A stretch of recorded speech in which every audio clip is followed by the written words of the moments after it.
ብቃቱ አለኝ። ለምን እኛ ቤት ያለው ነውር ተናግረን ማለት ነው። እንዲህ የሚያምታታ አመንዝራ ዱርዬ ነብይ አገልጋይ ፓስተር ካለ ፊት ለፊት ነው የምንገስጸው። ንስሐ ይገባል፣ ያቆማት ከሆነ ያቆማል። እዚህ በአንቀጸ ንስሐ ምናምን ነገር ማምታታት አይቻልም። እናንተ ቤት ግን አሁን ማንም ሰው መምህርን የሚናገር የለም። ማንም ሰው ቄሱ እንደዚህ ብሎ ደፍሮ የሚናገር የለም። ማንም ይኸው አሁን ሰሞኑን እየተማዘዙ አልነበር? እዚህ ቲክቶክ ላይ እንሰብካለን ብለው ያሉ ዲያቆናት የተባሉ አንዳንዶቹ አስረግዘው ሁሉ ነው የተገኙት በሰፈር ላይ። እንዴት ሰው የወንድሙን ገበና ያወጣል? እንዴት ታወጣላችሁ? እንደዚህ ትክክል አይደለም እየተባባሉ እኮ እየባባሉ ነበር። አንደኛው እኮ ፎቶ ልምዘዘው ብሎ እኮ መዘዘ እኮ ከዚች ሴትዮ ጋራ ምን ስታረግ ነበር እየተባለ ማለት ነው።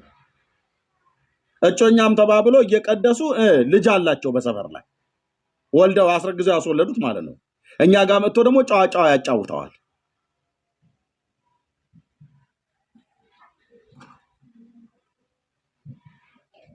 እሺ እነኚህ ላይ ምን ትላላችሁ? አርእስት አርጋችሁባቸው ገብታችሁ ተናግራችሁ ታውቃላችሁ? ኦርቶዶክሳውያን በፍጹም በፍጹም በፍጹም በፍጹም ነው። ቀጥታ ነው የምናገረው። የጅብ አር በጥብጦ ያጠጣውን ደብተራ ተናግራችሁ ታውቃላችሁ? ሶፍት ያስበላውን ሰው ትክክል አይደለም ብለኛ ተናግረናል። ዘይት የሚሸጡና ይጭፋ እኛ ያው እየተናገርነው ነው ያለው። እናንተስ በእንቁላል ላይ ደግምልሃለሁ፣ ፓንቷን ቆርጣ አምጣ፣ ጸጉሯን ፈልጋ አምጣልኝ፣ የጅብ ቆዳ አምጣልኝ እንዲያረግልሃለሁ እያለ ስንት እንትን ኮከቡ ቀውስ ነው፣ ጀዲ መሬት ነው፣ ሰንቡላ ነው፣ ገውዝ ነው እያለ አውደ ንግስትና የተለያየ ነገር እየደገመ የሚመትት መተተኛን ምን ብላችሁ ታውቃላችሁ? ምንም። ስለዚህ እኔ ቤት በተለይ እኔ ቤት እንደዚህ አይነት ነገር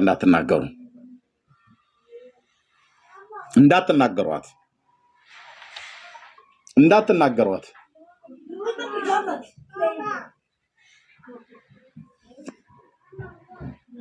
እንዳትናገሩ። ይሄ ምንድነው?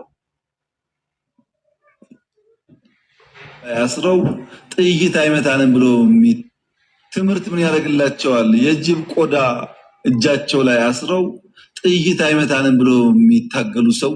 ይሄ ምንድነው? የጅብ ጭንቅላት። ይሄ ምንድነው? ድርሳን። ይሄ ምንድነው? መቁጠሪያ። ትምህርት ምን ያደርግላቸዋል? በቅርቡ አንድ ቦታ ላይ የጅብ ግልገል ተሸክመው ሲሄዱ አገኘናቸው። ለምን ሲባል ጥይት እንዳይመታ ነው። እና እነዚህ ድንቁርና ጌቶች ትምህርት እንዳይስፋፋ በብዙ እየጎዱን ይገኛሉ። ልጆቻችን እንዳይማሩ የድሮ ሽፍቶች እንኳን ምንድናቸው? ትምህርት ምን ያደርግላቸዋል? የጅብ ቆዳ እጃቸው ላይ አስረው ጥይት አይመታንም ብሎ የሚታገሉ ሰዎች ትምህርት ምን ያደርግላቸዋል? በቅርቡ አንድ ቦታ ላይ የጅብ ግልገል ተሸክመው ሲሄዱ ድርሳን ያዘ ያው ይታያችሁ ጥይት እንዳይመታ ነው። መቁጠሪያና ድርሳን። እና እነዚህ ድንቁርና ጌቶች ትምህርት እንዳይስፋፋ በብዙ እየጎዱን እዚህ ያለውን ቆሻሻ የለኝ ልጆቻችን እንዳይማሩ የድሮ ሽፍቶች እንኳን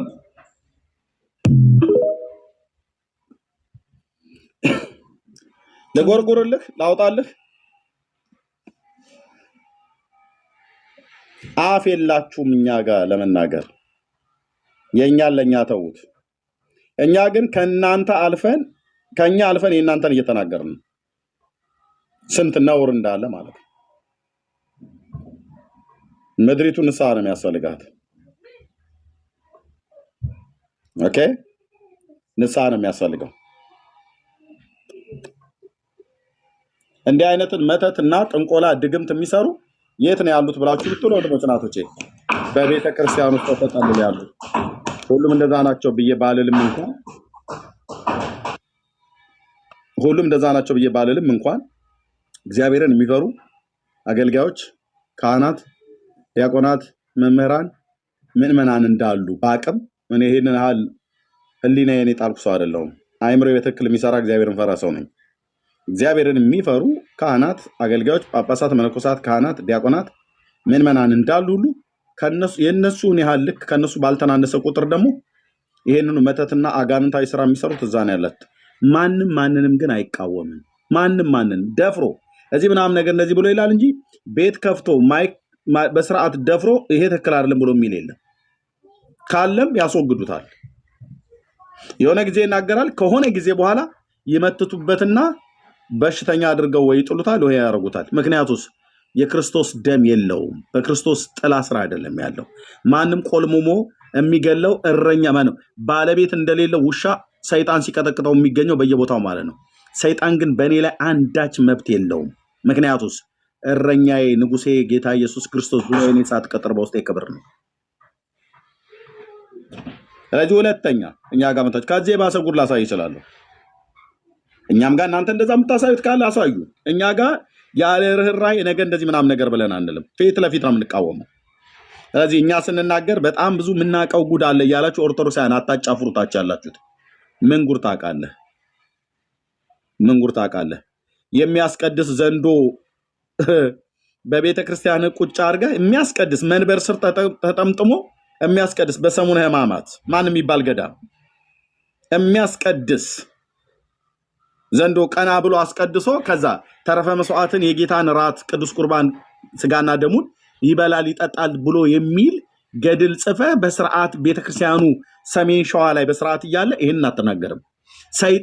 ሰይጣን ሰው ሆኖ ተጠምቆ መጥቆራ ጽዋለ ጽድቅ ተብሎ ታቦተ ሕግ ተቀርጾለት የባለ ወልድለት ሰይጣን ኦፊሻሊ ታቦተ ተቀርጾለት እየተመለከ ጉድ ነው እናንተ ቤት ያለው ጉድ ነው አትበለኝ። መተህ አትበለኝ። ሰይጣን መነኮሰ ብለህ እናንተ ቤት እያለ እናንተ ጋር እኛ ጋር መተህ እንትን አትበል፣ ጉድ ነው አትበለኝ። እናንተ ጋር ያለ አይብስ እንዴ? እናንተ ጋር ያለ አይብስ ወንድሜ። በግልጽ አማርኛ ነው የምነግራችሁ። ይቅርታ እዚህ ያላችሁ እናቶችና አባቶች ኦኬ። ብልቷን እያስላሰች ያስደስቷት ነበር ብሎ የሚል ገድል ጽፋችሁ ስታበቁ ጉድ አላት በለኝ፣ ጉድ አላት በለኝ። እኔ ጋር መተህ የክርስቶስ አገልጋይ ነኝ አልኩ። የክርስቶስ አገልጋይ ነኝ። እኛ ለህዝብ አላወጣኑም እንጂ እናውጣ ብለን ከደ አወጣላለሁ። ወለተ ጴጥሮስም ማለት ነው። ሴት ሆና ሰው ቤት ገብታ የሰውን ሚስት አስረገዘች ብሎ የሚል ፍቅርተ ክርስቶስን ይዘህ እኛ ጋር መተህ ጉድ አለ ብለህ አትበለኝ፣ አትበል። የእኛም ቤት ጉድ ለእኛ ተወው። እኔ ፊት አፍ የላችሁም ለማውራት የጽድቅ አገልጋይ መሆን ይጠብቃል። ለክርስቶስ መኖር ማለት ነው። ጴንጤ ጋር ስተት ካለ እናገራለሁ። እኔም ስተት ካለብኝ ይነገረኛል። ኦርቶዶክስ ጋር ካለ እናገራለሁ። አይሁድ ጋር ካለ እናገራለሁ። ክርስቶስን አገለግላለሁ። በዚህ ጥቂቷ ዘመኔ እሱ በሰጠኝ ጸጋ የእውነት ያላድሎ እና አርፋችሁ ተቀመጡታች ያላችሁ ሰዎች ቅድም ስጽፉ ስላየው ነው እንጂ እኛ ጋር ጉድ የለም ብያለለም። ጉደኞች ያሉትን እንዲህ ፊት ለፊት እንናገራቸዋለን። በጸጋ ስም፣ በትንቢት ስም፣ በነቢያት ስም፣ በአገልጋይነት ስም ህዝብ የሚዘርፉ ሰው ሴት ላይ ሁሉ እንደጠገበ የደጋ ፈረስ ያገኙት ላይ እያሽካኩ የሚወጡትን ሁሉ አመንዝሮች እንገስጻቸዋለን አልኩ። ክብር ለኢየሱስ ክርስቶስ ይሁን። እንገስጻቸዋለን። ስርዓት ይይዛሉ። ቤተክርስቲያን ስርዓት ታስይዛቸዋለች። በኦርቶዶክስ ቤተክርስቲያን የትኛው አገልጋይ አመነዘረ ተብሎ ተሰዶ ተባሮ ሲያቅ ታውቃላችሁ? ማንንም ሲያመነዘር ተገኘ ከሶስት ሴቶች ጋር ተኝቶ ከተገኘ ማንን አባሮ ያውቃል? አባይ ማዶ ገብርኤል ቤተክርስቲያን ላይ የተመደበ አይደል? በብፁዕ አቡነ አብርሃም አገረ ምንድነው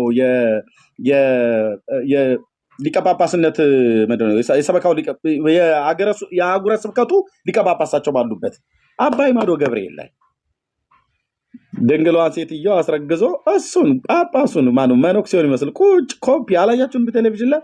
ኧረ በፍጹም እኔ አልቀመስኩም አሉ። በፍጹም አልቀመስኩም። ልጅታ ኮፒ አልቀመስኩም። በኋላ ሲታወቅ እውነቱን ሲያወጣ ቀየሩት። ከአባይ ማዶ ገብርኤል ወደ ሌላ ቦታ ይቀይሩታል። ሌላ ደግሞ ሄዶ ያው ደግሞ ሌላው ጋር አለ። ብራዘር በቀሚስ ውስጥ ተደብቆ የሚሰራውን ስራ ብራዘር ቶ ቀሚሱን እኮ ቁጭ አድርጌው ነው አለኝ እኮ ቀሚሱን ቁጭ አድርገው ነው ክርስቶስ ይሻለናል ብለን መተን ነው ወንድሜ። እንዲህ እንደሚደረገው ነገር ቢሆን ኖሮ ሁሉም አይደሉም እያልኳቸው ያለሁት እኔ ጭፍን አይደለም፣ ሁሉም አይደሉም። ግን ከቀሚሱ ስር ስንት ስራ የሚሰራለ፣ ስንት ወንጀል፣ ስንት ርኩሰት፣ ስንት አመፃ፣ ስንት አመፃ ይሰራል፣ ስንት ወንጀል ይሰራል። ቀሚስ ስለለበሰ መነኩሴ ተብሎ ለዓለም ሞቷል ተብሎ የተባለው ሰውዬ ጥይት በማይመታው መኪና ነው የሚመላለሱት። በሚሊዮን የሚቆጠር ብር አላቸው ዶላር። የሀገሩን ሴት ከአንድ ሴት ጋር ምን ቃል ኪዳን አስገባው? እንደኔ ቀለበት አድርጎ ነጋ ጠባ ከአንድ ሴት ጋር ለምን ይታያል? ብራዘር የሀገሩ ሴት ሁሉ መድኃኔዓለም ቸሩ ይስፋ ክብር ይግባውና እያለልህ እና በየሄደበት ውሃ በሚረጭበት ቤት ሁሉ ሌላ ነገር ረጭተው የሚወጡ ስንቶች አሉ። ማናቀው ነው እንዴ? ያደግኩት በኦርቶዶክስ ነው። ጴንጤነትና ኦርቶዶክስነትን ለእኔ አትነግረኝም። በሁለቱ ቤት አድጌያለሁ። በሁለቱም ቤት ያኔ እዛ ተምሬ በመቀደስ እዚህ ግን በጸጋ በማገልገል ማለት ነው። ስለዚህ ሁለተኛ ኦርቶዶክሳውያን በመጀመሪያ የእናንተን ተናገሩ። እዛ የእኛንም ብትናገሩ ተገቢ ነው። የእናንተን ተናግራችሁ የእኛን ከተናገራችሁ ተገቢ ነው። እኛ ግን የእናንተን የምንናገረው የእኛን ተናግረን ነው። የእኛን ደብቀን የእናንተ ላይ ጣታችሁን አናንጠለጥልም። ይህ ነው የምለው። ቴንኪው መምህር ዴቪድ የምትለዋል መታዋል። አይ ቲንክ ስለተቀበል ሰላም ናችሁ? እንዴት ናችሁ? ጌታ ይመስገን አለው። ቅድም ገብቼ ነበረ፣ አጋጣሚ ኔትወርክ ነው ሳላወራ ያወረደኝ። ኦኬ እሺ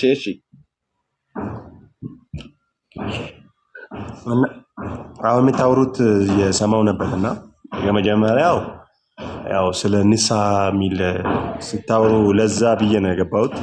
አሁን ግን እውነት ለመናገር አንድ ቦታ ብቻ ጄጅ ማድረግ ሳይሆን በቤተ ክርስቲያን ስም የተሰግስጎ ኃጢአት የሚሰሩ ሌቦች አሉ። እኔ 100% አምናለሁ። ምክንያቱም በስንዴው መካከል እንክርዳድ የዘራው ማን ነው ተብሎ በመጽሐፍ ቅዱስ ላይ ተጽፏልና ያንን እንክርዳዱን ደግሞ እንንቀለው ወይ ሲባል ጌታ ኢየሱስ ክርስቶስ በማቴዎስ ወንጌል ምዕራፍ 13 ላይ ሲታነቡ አይ አንድ ላይ ይሁን እንክርዳዱና ስንዴ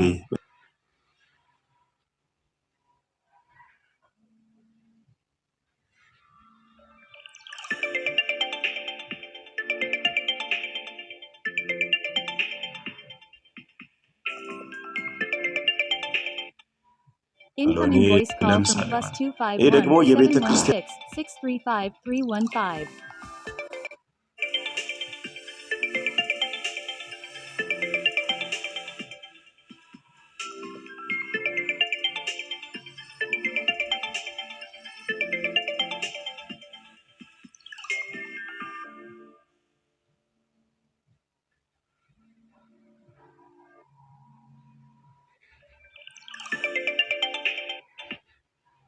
ስለዚህ ጥቅልላ አንተውን አሉ ትክክለኛ ሰዎች አሉ ብለ እንደተናገርክ ሁሉ እውነት ትክክለኞቹ የቤተክርስቲያን አስተምሮ የያዙ ናቸው።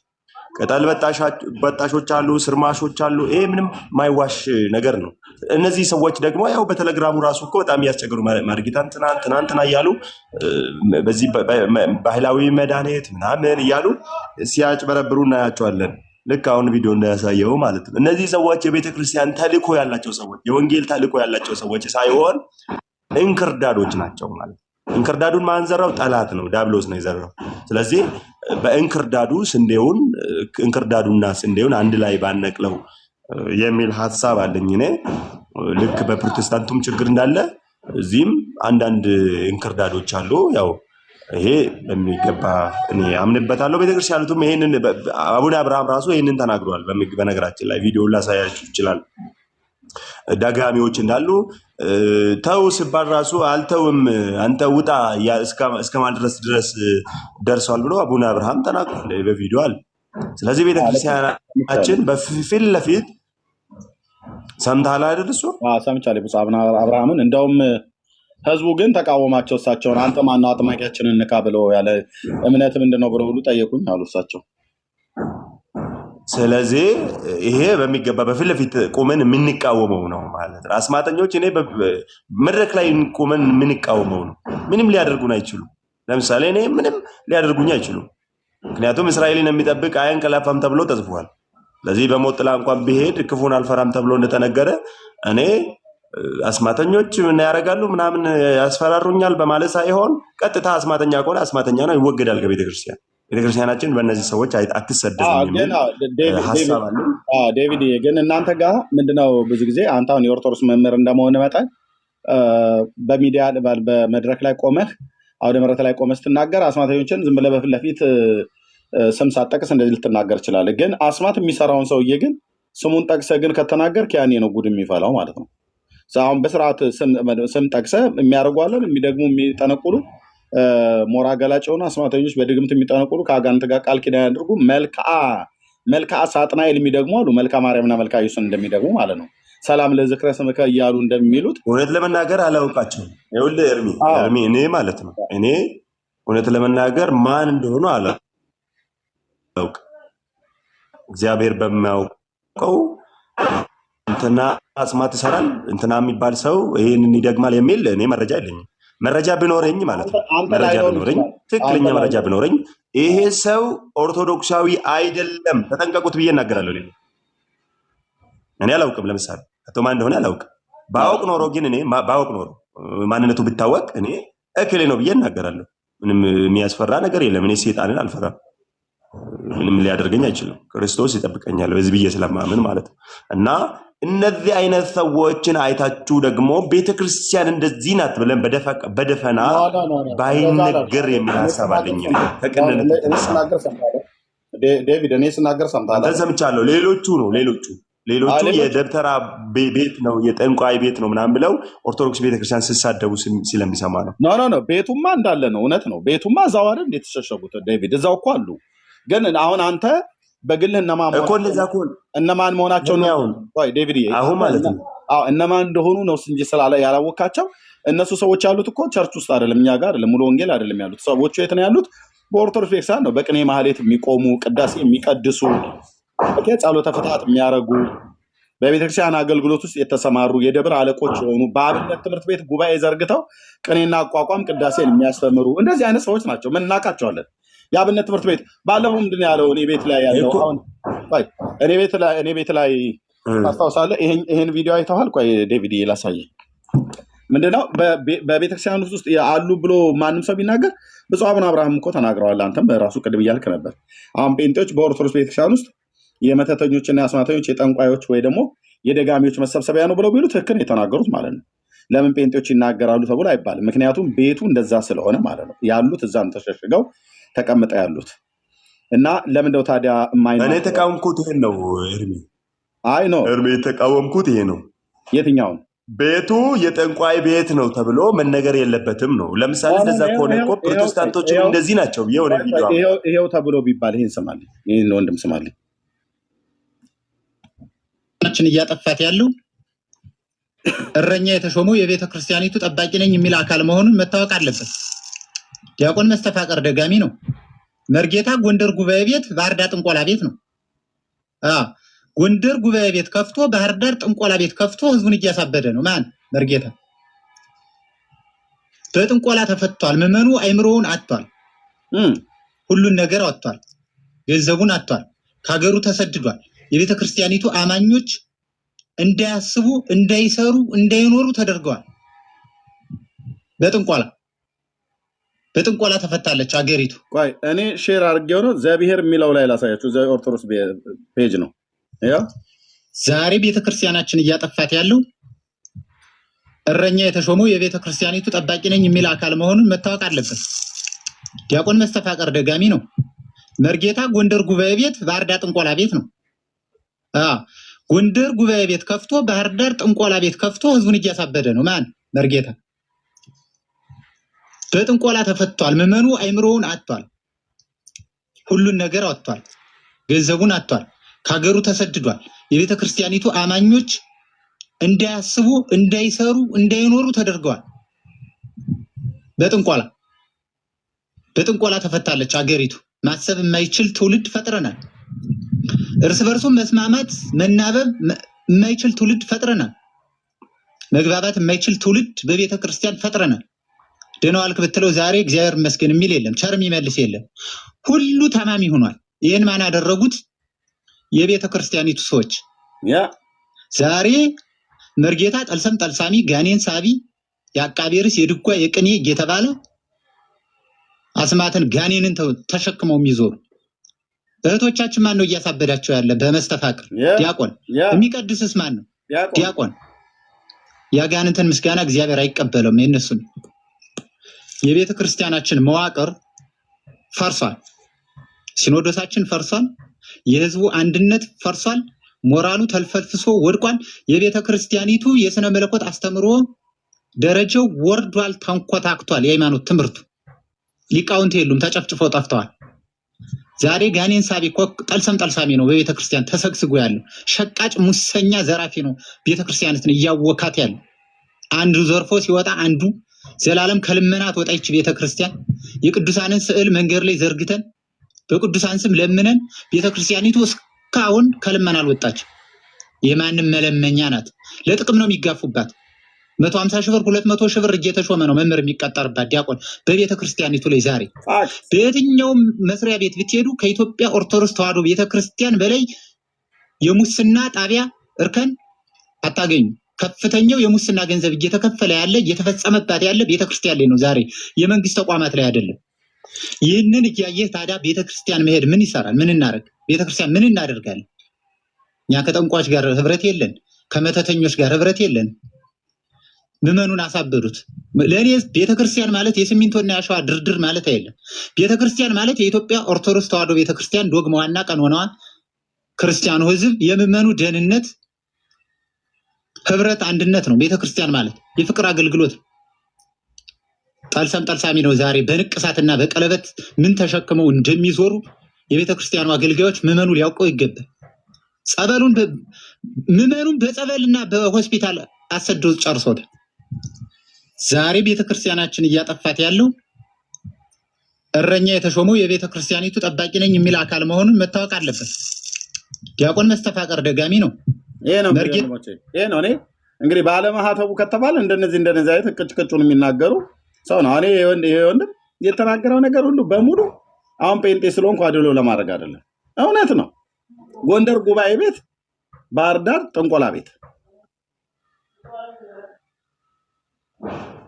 እነዚህን ማንም የሚናገር የለም። ማንም አይታችኋቸዋል። ቲክቶክ ላይ ያሉት አንዳቸውም እኛ ሐሰተኞች ነቢያትን በምንናገርበት መጠን ልክ አይናገሩም። ያ ዴቪድ መቀጠል ትችላለህ። ኦኬ አሁን እኮ እኔ ይሄንን ቪዲዮ አይቻለሁ። በነገራችን ላይ ከዚህ በፊት ይሄንን ቪዲዮ አይቼ ይሄም ልጁ የሚናገረው ያየው ነው የሚናገረው። እውነት ነው አሉ የሉም አላልኩም እኮ እኔ ራሱ አስማተኞች አሉ፣ አዎ ጠንቋዮች አሉ፣ አዎ ደጋሚዎች አሉ፣ አዎ አሉ፣ በሚገባ አሉ። እውነት ለመናገር አሉ። ይሄ ምንም የሚዋሽ ነገር አይደለም። እነዚህ መኖራቸው ግን ቤተክርስቲያናችንን የነሱ ቤት አድርጎ መናገር ጥሩ አይደለም ነው። እንክርዳዶች ናቸው ነው የኔ ሐሳብ ማለት ነው። እነዚህ እንክርዳድ ናቸው። ማን ነው የዘራው ካልከኝ ዳብሎስ ነው የዘራቸው። የዳብሎስ መልእክተኞች ናቸው። ኦርቶዶክሳውያን አይደሉም ብዬ አምናለሁ። እኔ ገብቷል። እኔ የኔ አቋም ነው ይሄ በነገራችን ላይ። ምክንያቱም እኔ ኦርቶዶክስ ምን እንደሆነች ለይቼ ስለማያውቅ ማለት ነው። እነዚህ ሰዎች እንክርዳዶች ናቸው። ማን ነው የዘራው? ደግሜ እናገራለሁ፣ ዳብሎስ ናቸው።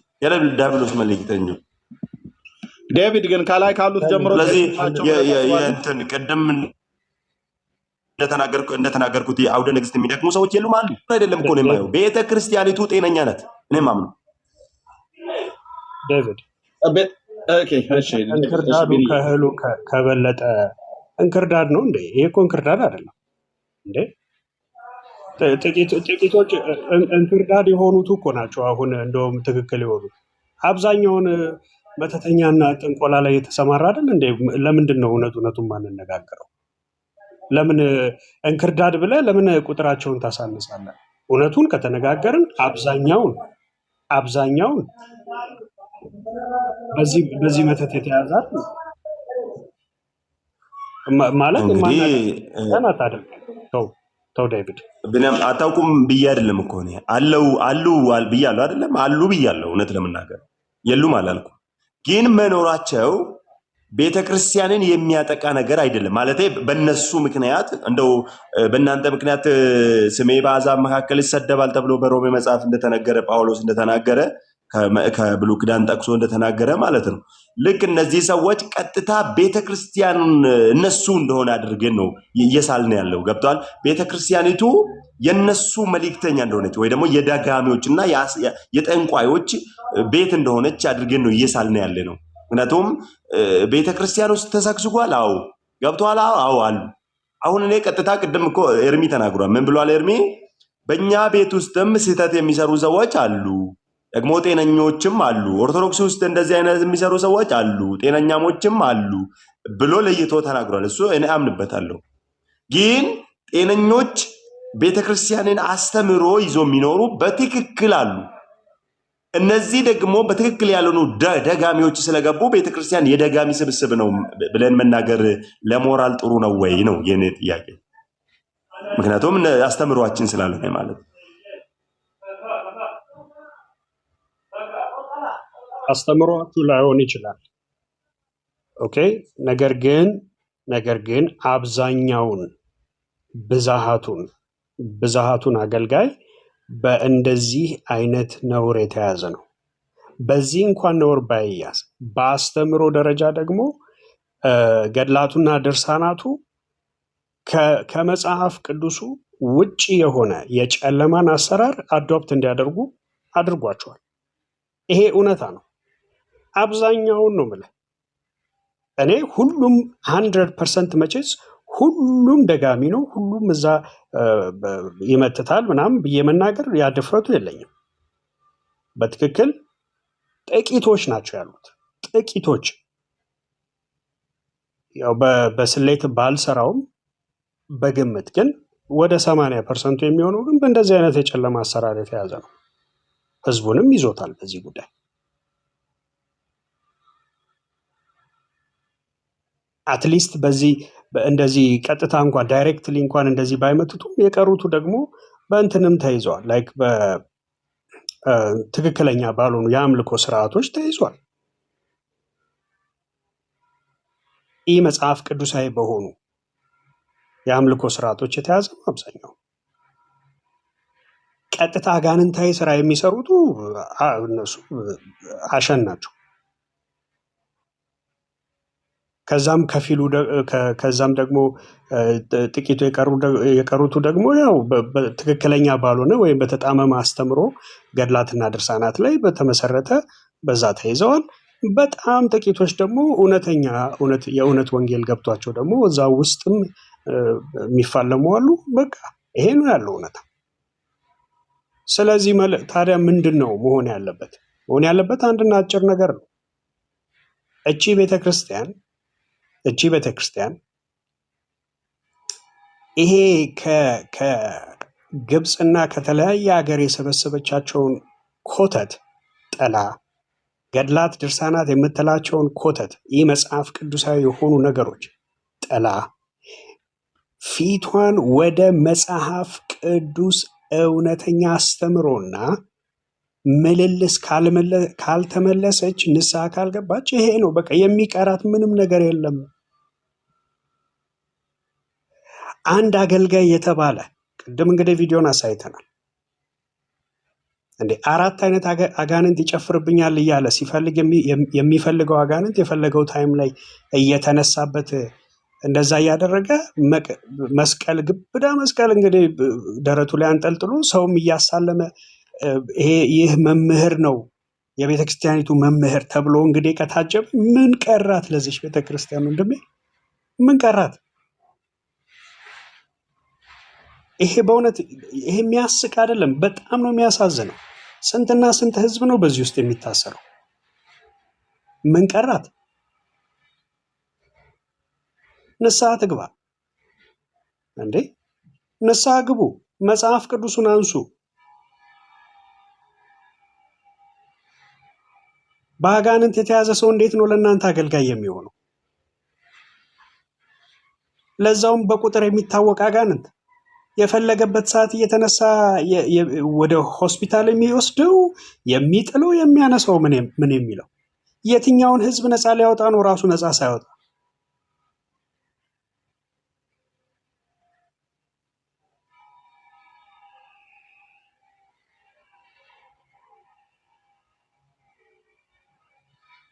ውስጡን ለቄስ ይላሉ። እውነትም ውስጡን ለቄስ።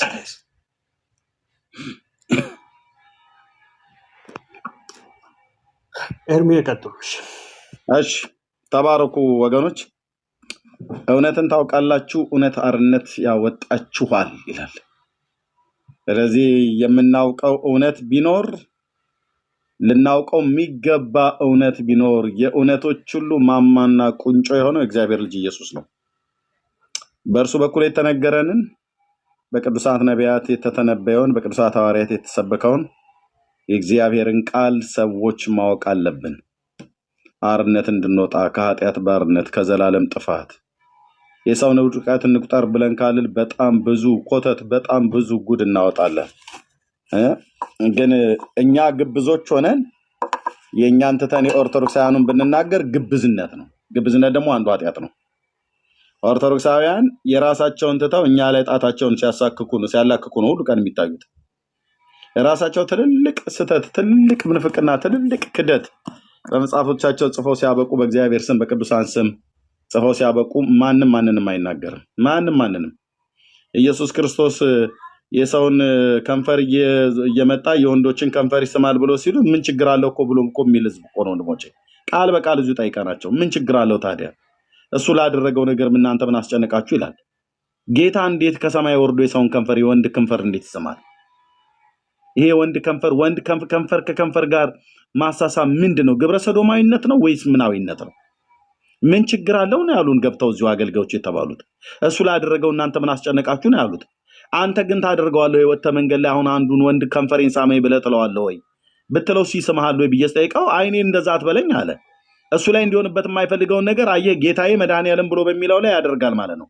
የኔን ስም ታጠፋለህ፣ የኔን መታሰቢያ ለዘላለም ታጠፋለህ እንጂ የጌታዬን ስምማ እንደዚህ አታጠፋውም።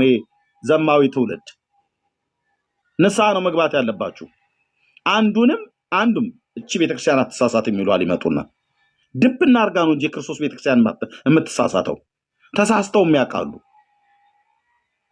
ስለተሳሳቱ አይደል እንደ የሰባቱ አብያተ ክርስቲያናትን ንስሐ ግቡ ብሎ ያላቸው እነ ኤፌሶንን የቀደመው ፍቅርን ጥልሃል ከወዴት እንደወደቅ አስብ ንስሐ ግባ ካልሆነ ግን እመጣብሃለሁ ያለው። ሰርዴስን ስማለ ሞተህማል ያለው። ፊላደልፊያ ነገሩ የታውቋቸዋል እነሱ አያውቋቸው። እነዚህን ኦሪየንታል ነው ግሪክ፣ ቱርክ፣ ህንድ ይልልሃል ይመጣነ ማለት ነው። የጥንቶቹ የክርስቶስ አብያተ ክርስቲያናት በሐዋርያቱ ዘመን የተሰበኩት ሰርዴስ ስማለ ሞተህማል የተባለው ነው። ቲያጥሮን ቤተክርስቲያን ላይ ምንዝርናና እርኩሰትን ስታስፋፋ የነበረች ኤልዛቤል የነበረችበት ነው። ሎዶቅያ ካፌ አውጥቼ ልተፋ ነው የተባለ የክርስቶስ ቤተክርስቲያን ነው።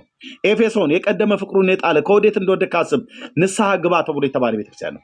ይመጣን ገላትያ ምን የተገኘባቸው ወንድሞች ናቶች? የሰው ትምህርት አልተገኘባቸውም። የገላትያ ቤተክርስቲያናት ለእውነት እንዳትታዘዙ ማነው አዚም ያደርግባችሁ ብሎ ነው ያለው። ቆሮንቶሳውያን ለጣዖት የታረደን መብላት መዘሞትን ከማያምኑ ሰዎች ጋር ክርስቶስን ከቤልሆር ጋር የማያምን ከማያምን ብርሃን ከጨለማ ጋር ምን ህብረት አለው ተብሎ ስተታቸው አይደል የተነገራቸው። እንደውም ጳውሎስ እባብ በተንኮሉ ሔዋንን እንዳሳታት አሳባችሁ ተበላሽቶ ከክርስቶስ ካለ ንጽህና ላይ እንዳትጎድሉ ብዬ ፈራለሁ ብሎ ማለት ነው። ቆሮንቶስ ተሳስታለች ስታነብ በመጽሐፍ ቅዱስ ላይ፣ ሮሜ ተሳስታለች፣ ገላትያ ተሳስታለች፣ ኤፌሶን ተሳስታለች፣ ሰምርኔ ሰርዴስ ተሳስታለች፣ ሎዶቅያ ተሳስታለች፣ ኩላዊት፣ ንጽሐዊት፣ ሐዋርያዊት ምናምን ነገር ብሎ ይላል። አንድ ማዕት ጠንቋይና መተተኛ ደጋሚ መስተፋቅር ሰሪ በተጠቀጠቀባት ቤተክርስቲያን አትሳሳትም ይላል። ገድላት ድርሳናቱ ላይ የእግዚአብሔርን ስም እያበሻቀጡ ጌታ ያከበራቸውን ቅዱሳን መላእክትን እያዋረዱ ጌታ ያከበራትን እናቱን ቅድስት ድንግል ማርያምን ሁሉ ጭምር እንደ አንዲት እንደ ተራሴት አድርገው የጻፉትን ጽሑፍ ኑ እናሳያችሁ ብለን ስንል እንዳታሳዩን እናንተ በኦርቶዶክስ ማይንድ ሴት እንቃኛችሁ ይለናል። ይመጣና ንጹህ ነን ይላል። ቤተክርስቲያን አትሳሳትም ቤተክርስቲያን እንዴት ወላ ትሳሳታለች ይላል። ቤተክርስቲያን እኮ ማለት ህዝቡ እኮ ነው። ጣሪያ ግድግዳው ነው። እንደኛ 4 ኪሎ ስላሴ ካቴድራሉን ሊሳሳታል ብለን እሱ አይሳሳትም። የተቆለለ ግንብ ነው እሱ አይደለም ቤተክርስቲያን። እሱ ህንፃ ቤተክርስቲያን ነው የሚባለው። ህንፃ ቤተክርስቲያንና የክርስቶስን ህዝብ ለይ እንጂ አትሳሳትም ይላል። ከቅዳሴ በኋላ ጠንቋይ ቤት የሚሄደው ህዝብስ የሱ እኮ የቤተክርስቲያን እኮ አካል የሆነው ነው አይደል እንዴ? ከቅዳሴ በኋላ አይመረው አይመርኩኪ ብሎስ የሚለው አውቅልሃለሁ ብሎ ኮከብስ የሚቆጥረው እሱ የቤተክርስቲያን አካል አይደል እንዴ? አይንተ እግዚአብሔር ተብሎ የሚባሉት አትሳሳትም። ከወርቅ ከብር ይልቅ ነጽታ የወጣች ቤተክርስቲያን፣ ስህተት የማይገኝባት ቤተክርስቲያን ክርስቶስ በደሙ የመሰረታት አይሉም። ደግሞ በደሙ የመሰረታት እንዴት አድርገው ነው ብለህ ያው ቅዱስ ኡራኤል ጌታችን መድኃኒታችን ኢየሱስ ክርስቶስ በተሰቀለበት ጊዜ በዛ በቀራንዮ መስቀል ላይ ቅዱሳን መላእክት በጊዜ ቀትር መጥተው ነበረና ሚካኤል እዛ ቆሞ ሚካኤል አርመም ወገብርኤል ተደመ አመሰቀልዋ ይሁድ ለእግዚእነ እያሉ ቅዱሳን ሚካኤልና ገብርኤል እየተነጋገሩ ሳሉ ገብርኤል ቆሞ ተናደደ። ተደመ ማለት ተናደደ፣ ተቆጣ። ሚካኤል ደግሞ አርመም ተደነቀ። እና በዛ ሰዓት ላይ ቅዱሳን መላእክት እዛ ተሰብስበው ነበረና ጌታችን መድኃኒታችን ኢየሱስ ክርስቶስ በመስቀሉ ላይ ስለኛ በደልና ኃጢአት ደሙን ሲያፈስ ኡራኤል ጽዋ ይዞ ይቀዳ ነበር ይላል። ጽዋውን ይዞ እየቀዳ ከዛስ አምጥቶ ቤት ረጨው ይልላል። አምላኬ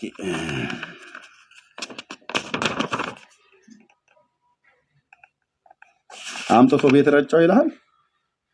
ይሄ ተረታ መጽሐፍት ማለት ነው። ድርሳነ ኡራኤል የድርሳነ ኡራኤል በኢትዮጵያ ላይ በየጊዜው በየዘመኑ ይፈጸም ዘንድ ያለውን ትንቢታዊ ኃይለ ቃልና ለኢትዮጵያ የተሰጣትን ብሩህ ተስፋ አካቶ የያዘ ሲሆን ብሩህ ተስፋ አንድ መዓት ተረት ነው ያለው። ወንድሞች እናቶች፣ እመቤታችን ድንግል ማርያም በስደቷ አውራት ልጇ ሕፃኑ ኢየሱስ ክርስቶስን ይዛ ከምድረ እስራኤል ስደት ጉዞ ሕፃኑ ኢየሱስ ለድንግል እናቱ የኢትዮጵያን አስራት አድርጌ ሰጥቼሻለሁ። ላቦም ተሰጥቷል፣ ለጊዮርጊስም ተሰጥቷል አስራት። ጊዮርጊስ ስለተሰጠው ነው አድዋ ላይ ተዋጋልና ያሸንፈልን ብለዋል እነ ምሕረትአብ፣ እነ መምህር ተስፋዬ መቆየት፣ እነ ብፁዕ አቡነ ጴጥሮስ፣ እነ ዶክተር ሮዳስ ታደሰ፣ 4 መምህራን ስማቸውን እየጠራው ማለት ነው። እነሱ በተናገሩት ካላፈሩ እኔ ስማቸውን ለመጥራት አላፍርም በማለት በሸዋና በወሎ በሐረርጌ በአሩሲ በሲዳሞ በባሌ በከፋ በኢሉባቦር በወለጋና በሌሎችም በኢትዮጵያ ክፍለ ሀገር አህጉር በብሩህ ደመና ተጭነው እነ ማርያም ማለት ነው በአየር እየተዘዋወሩ ተራራውን ወንዙን አፍላጋቱን አፍላግ ማለት ወንዝ ማለት ነው እንዳስጎበኛቸው የሚያስረዳ ነው ድርሳነ ኡራኤል። ሁለተኛም ጌታ ኢየሱስ ክርስቶስ ለቤዛ ዓለም በመስቀል ተሰቅሎ ከጎኑ የፈሰሰውን ደም ቅዱስ ኡራኤል በብርሃን ጽዋ ተቀብሎ በብርሃን መነሳነስ በመላው ኢትዮጵያ በወንዞችና ተራሮች በየሜዳውና በመስኮቹ ላይ ስለረጫውና በተከዜና በጣና በባህርና በአባይ ውሃም ላይ ስለበረዘው የኢየሱስን ደም የኢትዮጵያ ወንዞቿ የተቀደሱ ተራሮቿ የተባረኩ ሆነው በእግዚአብሔር ቸርነት የኢትዮጵያ ማርና ወተት የሚፈሱባት። እውነታችሁን ነው። ኢትዮጵያ ማርና ወተት የሚፈሱባት አለ። ወተት ስንት ነው አሁን ኢትዮጵያ ውስጥ? ካፌ ውስጥ የምትገቡ ወተት ስንት ነው? ካፌ ሄዳችሁ ወተት ስታዙ ስንት ነው?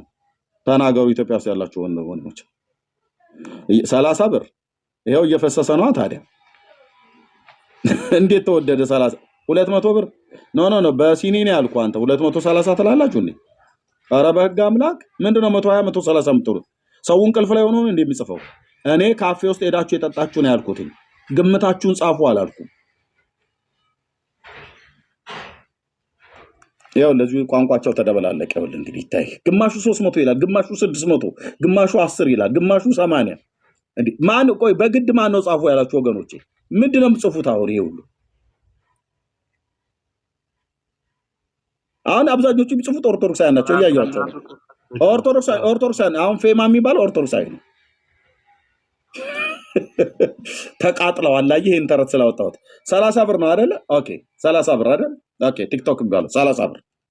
ይሄው የጌታችን መድኃኒታችን ኢየሱስ ክርስቶስ በሁለተኛ ጌታችን ኢየሱስ ክርስቶስ ለቤዛ ዓለሙ በመስቀል ላይ ተሰቅሎ ከጎኑ የፈሰሰው ደም ቅዱስ ኡራኤል በብርሃን ጽዋ ይልልሃል። ደብተራው ዘቆ በብርሃን ጽዋ ተቀብሎ በብርሃን መነሳነስ በመላው ኢትዮጵያ ወንዞቹና ተራሮቹን በሜዳ በመስኮቹም ላይ ስለረጨውና በተከዜ በጣና በባህር በአባይ ወንዝ ላይ ሁሉ ስለረጨው ኢትዮጵያ ይልልሃል። እንደዚህ ነበር ምናዜም፣ እንደዚህ ነበር ምናነበው።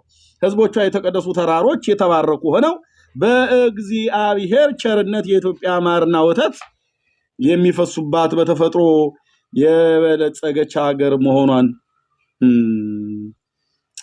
የሚያስረዳ ስለሆነ በተለይ በመንፈስ ቅዱስ ባወቀ በቤተ ክርስቲያን የታነጸበት ስጋ ወደሙ የሚፈተትበት ያን ጊዜ የጌታ ደም በነጠበበት ቦታ ላይ መሆኑን የሚያስገነዝብ ነው ይላል።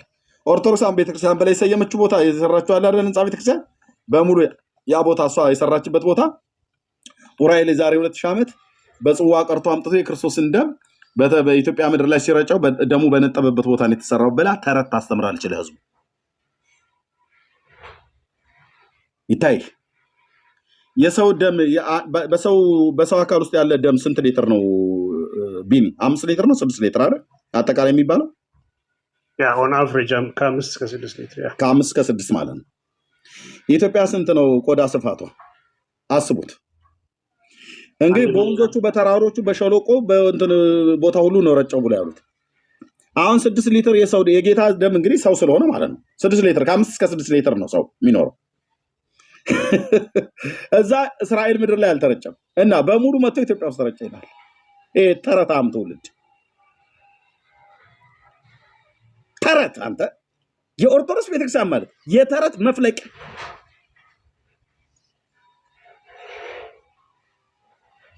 እና ህንጻ ቤተክርስቲያን በተሰራበት ቦታ ላይ ብሎ ይነግርሃል ማለት ነው። መጽሐፍታቸው እዚህ ስንት የተግማማ መጽሐፍ አለ አልኩ። ውስጡን ገልጠ ስታነበው ቶባክ መቶ እዚህ እኔ ፊት ሲገበዙብኝ ደግሞ በጣም ነገሩ በእነሱ ምክንያት ጨጓራ የላጥም ግን እቀልድባቸዋለሁ ማለት ነው። ደሙ ነጠበበት በተባለ ቤተክርስቲያን ውስጥ እናገለግላለን ብሎ የሚሉ ሰዎች ናቸው አስማተኞችና መጠጠኞች፣ ጠንቋዮች። ጎንደር ጉባኤ ቤት፣ ባህር ዳር አስማት ቤት በራሳቸው ልጆች ሁሉ ጭምር ሳይቀር እኛ ጋር መጥተው ለሐሰተኛ ነቢያት እንናገር ብለው ይላሉ። እኛ መቻነስንና እኛ እንነግራቸዋለን። እኛ ነግረናቸው የእናንተን ቤት ሁሉ እየነገርናችሁ ነው። እናንተ ግን የእናንተን ቤት ሳትናገሩ እኛ ቤት መታችሁ እዩ ጩፋ ስትለኝ ሳቄን ታመጣዋለህ። ተወሱን ለኛ ብራዘር። እኛ መቻነስነትና እና የእናንተን ቤት አርሙና እኛ ቤት ተናገሩ። እኛ የእኛንም ቤት ተናግረን ነው እናንተ ቤት የምናገረው። ኤርሚያስ አበበን ማን ነው በዚህ የሚያመው? 10 ዓመት ሆነ እኮ ሶሻል ሚዲያ ላይ ሐሰተኛ ነቢያት አስተምሮታቸውን ለምምዷቸውን የደብተራውንም መተት ሁሉ ፊት ለፊት ነው የሚቃወመው። አይሁድ ይሁን ጴንጤ ይሁን ካቶሊክ ይሁን ኦርቶዶክስ ይሁን ማን ይፈራል አልኩ። ባለ ቦርጫም የለም ባለ ጢማም ከእግዚአብሔር ቃል የወጣ እውነት እናገራለሁ ብሎ የሚል ሰው ካለ ማንም ይሁን ማንም እናገረዋለሁ። እኔንም ቢሆን ተናገሩኝ ይገባል። እንደ እግዚአብሔር ቃል ትክክል ባልሆንኩበት ማለት ነው። ተባረኩ። ጽድቅ ያዋጣል። እውነት ተናገር። እውነቱን ስትንደፋደፍ ትውላለህ እንጂ ያለ መረጃ ቅንጣት የምንናገረው ነገር የለም። ለስም ማጥፋት ይወጣን ይመስላቸዋል። እና እግዚአብሔር ይባርካችሁ። ተባረኩ። እሺ በክርስቶስ እንኳን ደህና መጣ። እግዚአብሔር ይመስገን። እንዴት ናችሁ? ከየት ቤተ እምነት ነው ሁላችሁ? ከኦርቶዶክስ። እንኳን ደህና መጣ። ቅድም መተህ ነበር ወጣ። ቅድም መተህ ነበር ወጣ። አዎ ስልክ የስራ ስልክ ተደውሎልኝ። እሺ እኛ እንግዲህ ብዙ ነገር ነው ያነሳነው። በምን ጉዳይ ላይ ታወራ የመጣኸው? የመጣሁት አንደኛ ቤተክርስቲያንን በሐሰት ክስ ነው የምትከሱት። ኦኬ እታች ሁለተኛ እታች ወረድ ላስርክ አንተም ብሎ አውራኝ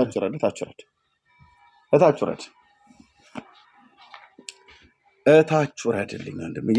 ምኑን አወራሃለሁ? በሐሰት ክስ ነው የምትከሱት አላልክም? እውነትህን ነው። የቱ ጋር ነው የተሳሳት ነው ብዬ እንድልህ ማለት ነው። እማወራው እኮ ኤርሚያስ አበበ ነኝ ያልኩ። ያለ መረጃ ንቅንቅ የለም። ማንም ፈርቼ ኦርቶዶክስም ጴንጤም ፈርቼ አይደለም፣ ጌታዬን ስለምፈራ። ያለ መረጃ ንቅንቅ የለም። በመረጃ ነው ሁሉ ነገር፣ በመረጃ ነው ሁሉ ነገር ወንድምዬ። እዚህ መጣ እኔ በመረጃ እስካሁን ስናገር የነበርኩበትን ነገር አንተ ስልኬ እምቢ አለኝ፣ ቻርጅ ወጣብኝ፣ መብራቱ ጠፋብኝ ብለህ ሹልክ ብለህ መጥተህ 2 ደቂቃ ሳሰማ ቤተክርስቲያንን በሐሰት ነው የምትከሳት ምናምን ነገር። ለምን ነው በሐሰት የምትከሳት? የሌለ ነገር አምጥቼ ያልተጻፈ ነገር አምጥቼ ትቀልዳለህ አንተ ሰውዬ። አትቀልዱ። እሺ፣ ከዚህ ይልቅ ሚስጥራችንን ጉዳችንን አታውጣብን። ያንተ ትልቁ ክፋቱ እየጎረጎርክ ታወጣለህ። መጽሐፍቶቻችንን ማንበብ አቁም ነው ማለት ያለ። እኔ ደግሞ ማንበብ አላቆምም። የጴንጤ ገበና ሸፋኝ አይደለሁም። እንደ መጽሐፍ ቅዱስ ትክክል ነገር የማያረግ ከሆነ ጴንጤ የሆነ እንደሆነ ማን ነው ይነገረዋል። ታያት አስገቢው እህትየው እታች አውርጁ። ምን ያደርግ ይገባል። እታች አውርጁ እህትዬ።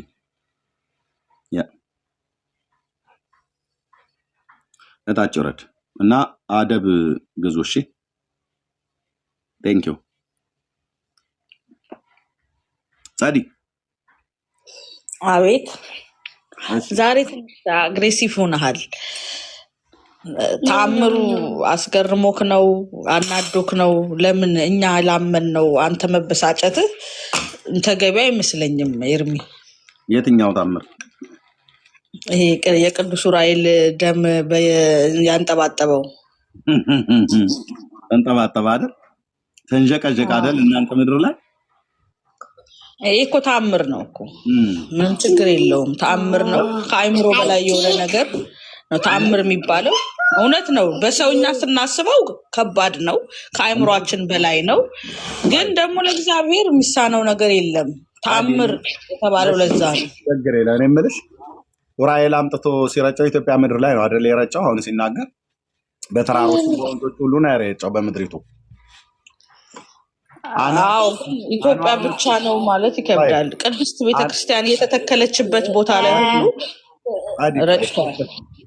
ጻዲ አንዋር መስጊድ የተተከለበትና ሙሉ ወንጌል የተተከለበት የክርስቶስ ደም እንዳልነካው በምን አወቅሽ እንዴ? ሲረጭ እዚህ ቦታ ነው የረጨውት ብሎ ምልክት ሰጣችሁ እንዴ? ዑራኤል ይኸው የተጻፈው እኮ አባቶች ተገልጾላቸው ነው የጻፈው። አንዋር መስጊድ እኮ ልክ ነው። አንዋር መስጊድ እኔ የምልሽ አንዋር መስጊድ እና ሌሎችም የሙስሊም መስጊዶች የተተከሉበትና እነ ሙሉ ወንጌል እነ መሰረት ክርስቶስ የተተከሉበት ቦታ ሁሉ የክርስቶስ ደም እንዳላረፈ እንዴት እርግጠኛ ሆናችሁ ነው? እንዴት ሊያርፍ ይችላል እንዴ? ምድሪቱ ላይ ነው። በእኛው አንድ ቤተክርስቲያን አይደለች? ምድሪቱ ላይ በሙሉ ያ የረጨው እኔ መልስለታል። የጂኦግራፊካል ማፕ ነበረው እንዴ ታዲያ? አንደኛ ምድሪቱ ላይ በሙሉ ነው ያላድሎን የረጨው። ሲረጨው እንግዲህ ምድሪቱ ላይ በእግዚአብሔር ቃልማ ሙድ አትያዙ። ሳይሆን ተአምር ነው።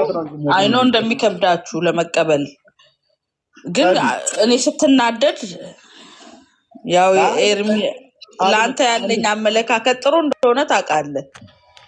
እንዳትጎዳ በማሰብ ነው። ኧረ እኔ አልጎዳም ጸድዬ። እኔ በእንዲህ አይነት ተረታ ተረት ሙድ ካልያዝኩ በምን ይይዛለሁ? ምክንያቱም ያውልሽ መልአኩ አምጥቶ ደሙን ረጫው ከተባለ የኢትዮጵያ የቆዳ ስፋት ስንት ነው?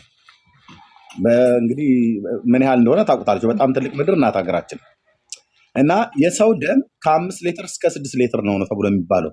ጌታ ሰው ስለሆነ እንደኛው ሰው ስለሆነ ከኃጢአት በስተቀር እንደኛ ሰው ስለሆነ ቴንኪው ሰንዬ ተባረኪ። ከኃጢአት በስተቀር እንደኛው ሰው ስለሆነ ጌታ የፈለገ ሙሉ በሙሉ ደሙን እንኳን ቀርቶታል ዑራኤል ብለን ብንል አምጥቶ ቢረጫው በኢትዮጵያ ምድር ላይ ከሰሜኑ ጀምሮ ያኔ እንግዲህ ኤርትራ ሁሉ በኢትዮጵያ ግዛት ውስጥ ነው ያለው።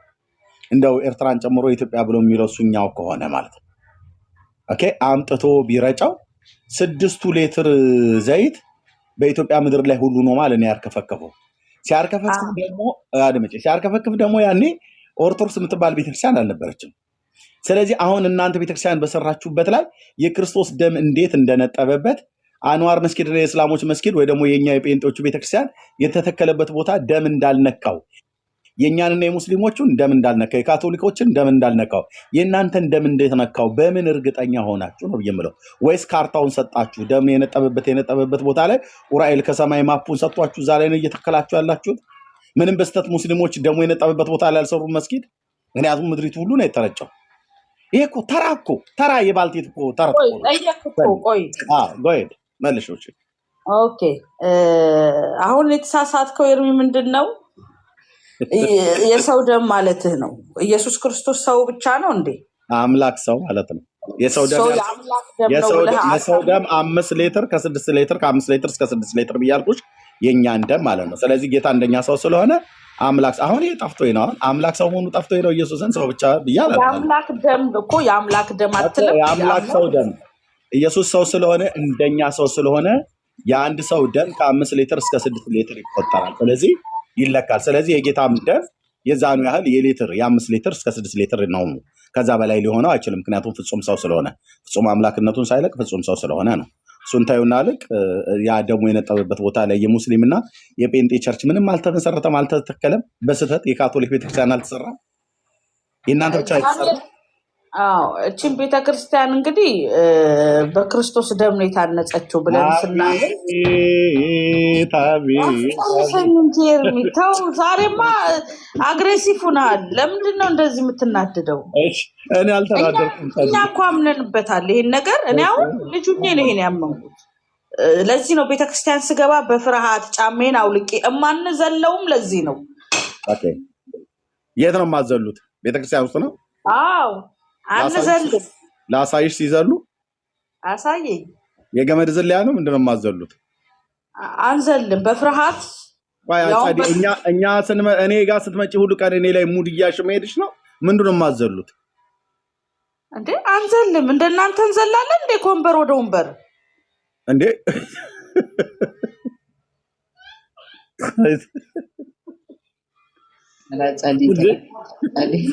እዚህ ቤት እኮ አንድ ልጅ ገብቶ በመስኮት ዘልዬ ወጣው ሲል ሲመሰክር ሰምቻለሁ። ኦርቶዶክስ እኮ ነው ታዲያ የዘለለው። እናንተ ቤት መዝለሉ አንሶት እኛም ቤት መጥቶ በመስኮት በኩል መዝለል ያስተማራችሁት እናንተ ናችሁ። ኖ ደንግጦ ነው ህዝቡ እንደዛ መንፈስ ቅዱስ ወረደብኝ ብሎ። አንድ ነገር ልጠቅስ እና እንዲ አንልም።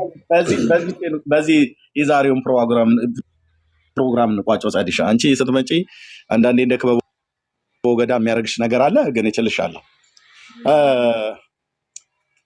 የጌታ እናት ማርያም ዮሐንስ ወደ ቤት ወስዷት ነበር አይደል? ጸዲ ከደም ወደ ሄድን። እሺ እንሂድ። እሺ ወስዷት ነበር አይደል? አዎ፣ ግን እየቀለድኩ አይደለም። በእውነት እኔ በእግዚአብሔር ቃል አልቀልድም። እውነቴን እኮ የሚያምልሽ እኔም እየቀለድኩ አይደለም። አንተም እንደ ቀልድ እንደማውራ ነው የምትቆጥረኝና ከዚህ ስወጣ ደግሞ ስድብ ይጠብቀኛል። ሂደሽ ትቀልጃለሽ ይሉኛል። እኔ እየቀለድኩ አይደለም። አይ መቀለድማ ለጨዋታ ሲባል የምትጫወቻው አለ። ሁሉን ግን እየቀለድሽ አይደለም። የምታወሪ ሁሉ ቀልድ ነው እያልኩሽ አይደለም። ግን ምንም ከበባው ገዳ አሁን ዴታውም ግን እሱን በማያስንቅ ደግሞ አንዳንዴ ወዳችንን የሚያፈርስ ነገር ስትናገሪ ስለምሰማ እንደዛ ነው። ለጨዋታ ያህል እንደዛ ትጫወቻለሽ ለማለት እንጂ የምትናገሪው ነገር ሁሉ ቀልድ ነው እያልኩ አይደለም። እስቲ ይህችን ታሪክ ላንብብልሽና ምን ትያለሽ እህትየው? ድርሳነ ኡራኤል ዘወርኃ ኅዳር 2ኛው ምዕራፍ እንዲህ ይነበባል። ይቀጥላል። ኤርሚዬ መጽሐፉን አሳየን መጀመሪያ። ድርሳነ ኡራኤል የቤተ ክርስቲያን መሆኑን ማለት ነው። ድርሳነ ኡራኤል በተስፋ ገብረስላሴ በተስፋ ገብረስላሴ። ኧረ በዚህ ማን ያማኛል? በዚህ እናቱ የወለደችው ኦርቶዶክስ አያማኝም።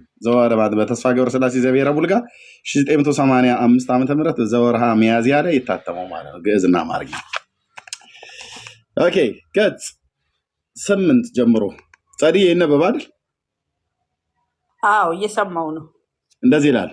ከዚህም በኋላ ከዕለታት በአንድ ቀን አምላክን የወለደች እመቤታችን ድንግል ማርያም ወዳጅ የሚሆን ዲያቆኑ አባ ባሮክን አባቶቻችን የቅዱሳን ሐዋርያት መጽሐፍትን ይሰጠኝ ዘንድ ጠየቅኩት።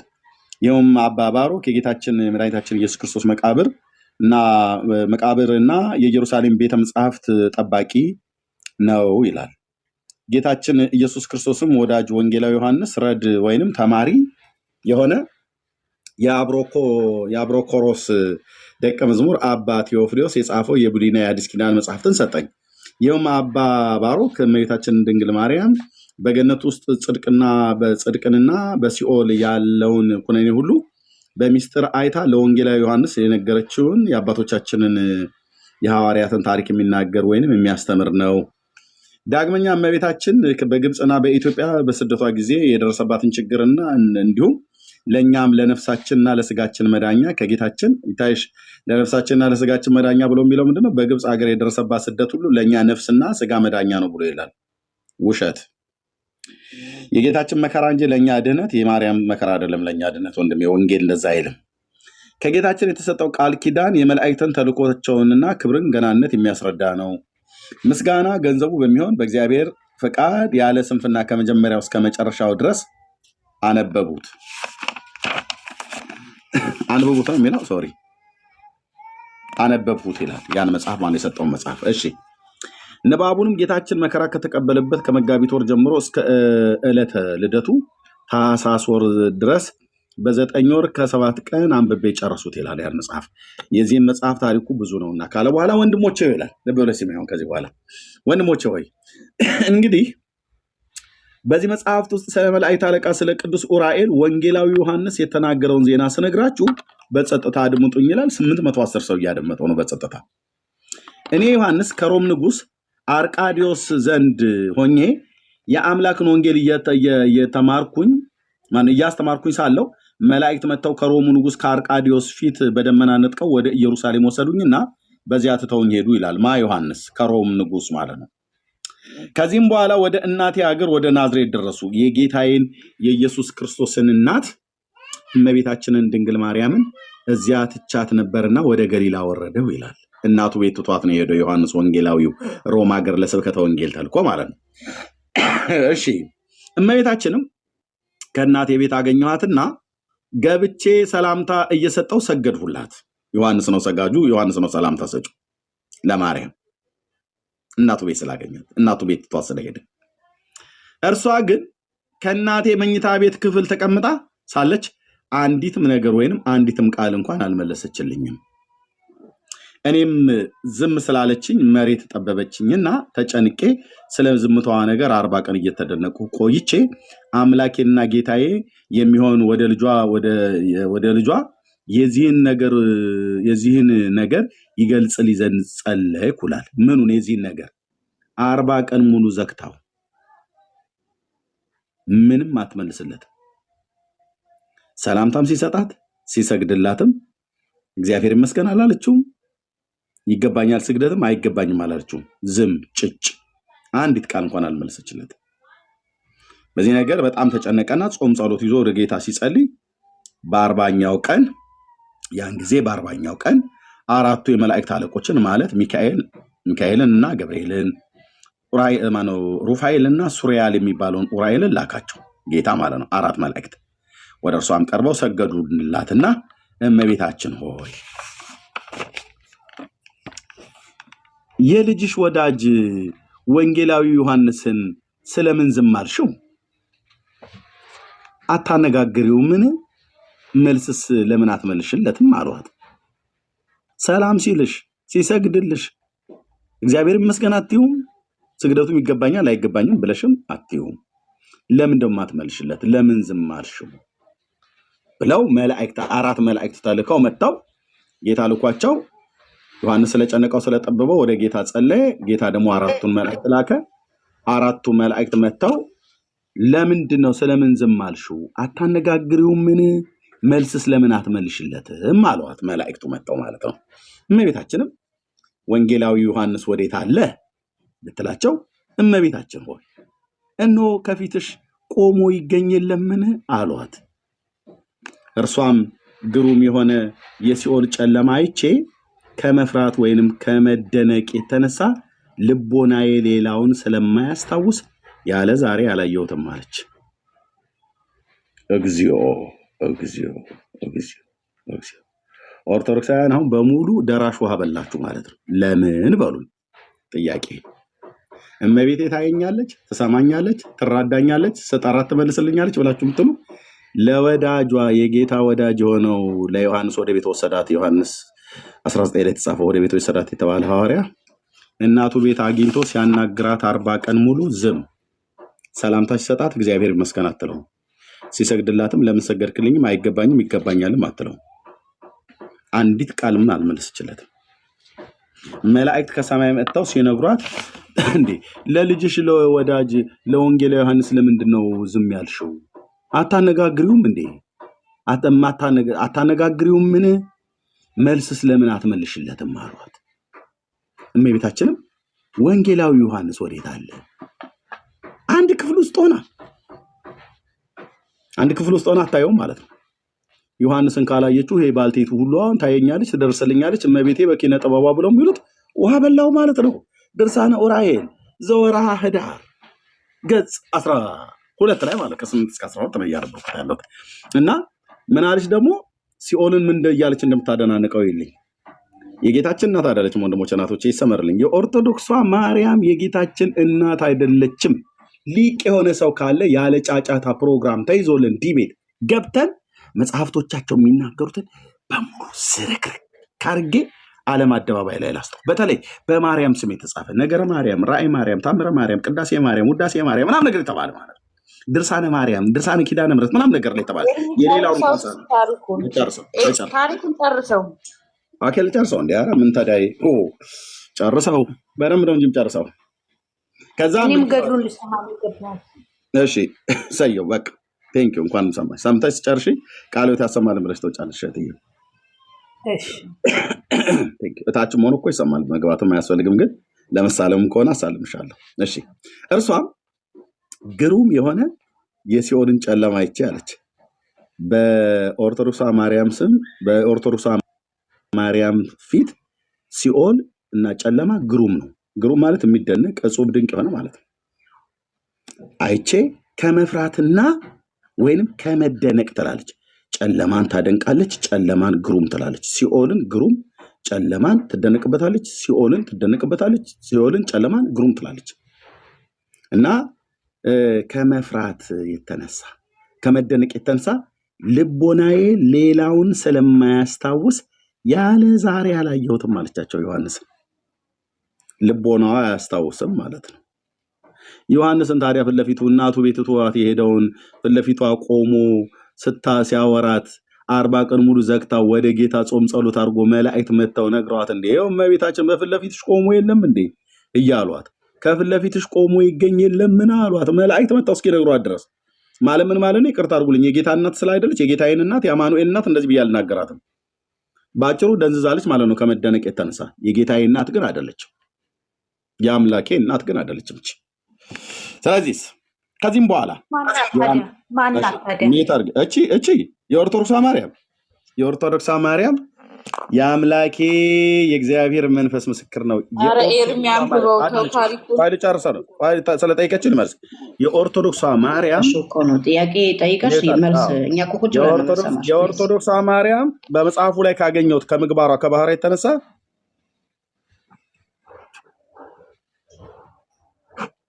የተጻፈላትን ጽሑፍ ይዤ ማለት ነው የኦርቶዶክስ ማርያም ብዬ መናገር ይችላል። መጽሐፉ ላይ ያለውን እናቱ የወለደችው ኦርቶዶክስ መጥቶ እኔ ፊት ያውራ፣ መጽሐፍቶቹን ላውጣቸው ይነበብ። ታስፈራራለህ ኤርሚያስ? ምን ለምንድን ነው የዛት የምታወራው? ቻዩ እህትዬ በይ በይ ኖ ሚዩት አታርጓት። ሜርሲ በይ አንዴ ማይኩን ክፈችና በይ በይ። በጣም ተመስጠህ ነው በቃ ተጨንቀ። ሌላ ልንገርህ አሁን ያለሽ አማራጭ ብቻ ማለት ነው። አንዴ በይ እስቲ ይውጣልሽ። ለምን? ምክንያቱም እንደዚህ አይነት ጉድ እየወጣባችሁ በይ ነው ማለት ያለብሽ። ሚዩት እንዳታርጉ፣ ማንም ሰው ሚዩት እንዳታርጉ። ጻዲም ቱር ብላ ወጣች። አሁን ቱር ብላ ወጣች። ሁለተኛ ወገኖች ሲገቡ ብቻ ማለት ነው። ደረሱ ያገር ያለ ዮሐንስን ቤት ውስጥ ሆና ያላየች መላእክት መጥተው ሲነግሯት ያለ ዛሬ ያላየሁትም ብላ ምትል። ታዲያ ዮሐንስን ያላየች አንተ እንዴት ታያለች? ያለ ዛሬም አላየሁት ልቦናዬ ሌላውን የማያስታውስ ስለሆነ እያለች ኦርቶዶክሳን ነው ማለት ያለባችሁ። እኛ ደግሞ አይዟችሁ ይሄም ያልፋል እያልን ይሄም ያልፋል። እንግዲህ አንዴ ሆኗል እንዳሉት ማለት ነው። መምሬ ማናቸው የሚባሉ እኛ ሀገር እኔ በተለኩበት አካባቢ ሚስት ነበረቻቸው፣ አይነ ስውር ሚስት እና ሲጣሉ መምሬ ተክለአብ ነው ማነው የሚባሉ ናቸው ያሉት፣ አያቴ ናቸው የነገሩኝ። እና ሴትዮዋ ዝም ብላ ትለፈልፋለች። አይነ ስውር ናት፣ ግን ምላሷ በጣም ረጅም እና ቄሱን ሲወጡ ሲገቡ በነገር ትጠዘጥዛቸዋለች። እንግዲህ ሚስት አይደለች፣ ተጣልተው የሚሆን እንግዲህ ይህንን ማምጣ ወይ ይህንን አድርግ ብለው ሊሆን ይችላል። እና ቄሱ አንድ ቀን መረራቸውና በመቋሚያ ቀንድቧን ብለው ጣሏት። ሲጣሉ ቋ አደረጓት በመቋሚያ ማለት ነው። ደሟ ፈሰሰ እና አሉ ጎረቤት ይመጣል ብለው ቢሉ ማንም ይመጣል አልቻለም። እና መጨረሻ ምን አሉ ራሳቸው መርጌታው እንግዲህ አንዴ ሆኗል ዝም በይ ብለው አሏት። ሚጡም ቢሆን ጸዲ ስንት ቀን ከእናንተ ጋር ስዳረቅ አልኖርም እህትዬ። አሁን የምትሉበትን እመቤቴ እግዝእትነ ማርያም ወላዲተ አምላክ በአየር ላይ ተቀምጣ ሰማይ መንግስተ ሰማያት ሆና ሁላችንም በየአቅጣጫው ታየናለች፣ ትመለከተናለች፣ ትሰማናለች ብላችሁ የምትሉትን ዮሐንስ የጌታ ወዳጅ የሆነ ዮሐንስ እሷ ቤት ውስጥ ቆሞ እሱም እሷ አንድ ክፍል ውስጥ ሆነው መላእክት ተልከው ስለምን ዝም አልሽው? ለምን አታነጋግሩም? ስለምን አትመልሽለትም ብለው ሲሏት እመቤታችንም ወንጌላዊ ዮሐንስ ወዴት አለ ብትላቸው እመቤታችን ሆይ ከፊትሽ ቆሞ ይገኝልምን አሏት። እርሷም ግሩም የሆነ የሲኦል ጨለማን አይቼ ከመፍራትና ወይንም ከመደነቅ የተነሳ ልቦናዬ ዮሐንስን ስለማያስታውስ ማለት ነው። ልቦናዬ ሌላውን ስለማያስታውስ ያለ ዛሬ አላየሁትም ማለት ዮሐንስን አንድ ክፍል ውስጥ ሆነው አንድ ቤት ውስጥ ሆነው ዮሐንስን ያላየች ማርያም እኔን ታየኛለች እያልሽ አበሳሽን አትጥበሽ እና ነይ ወደ ኢየሱስ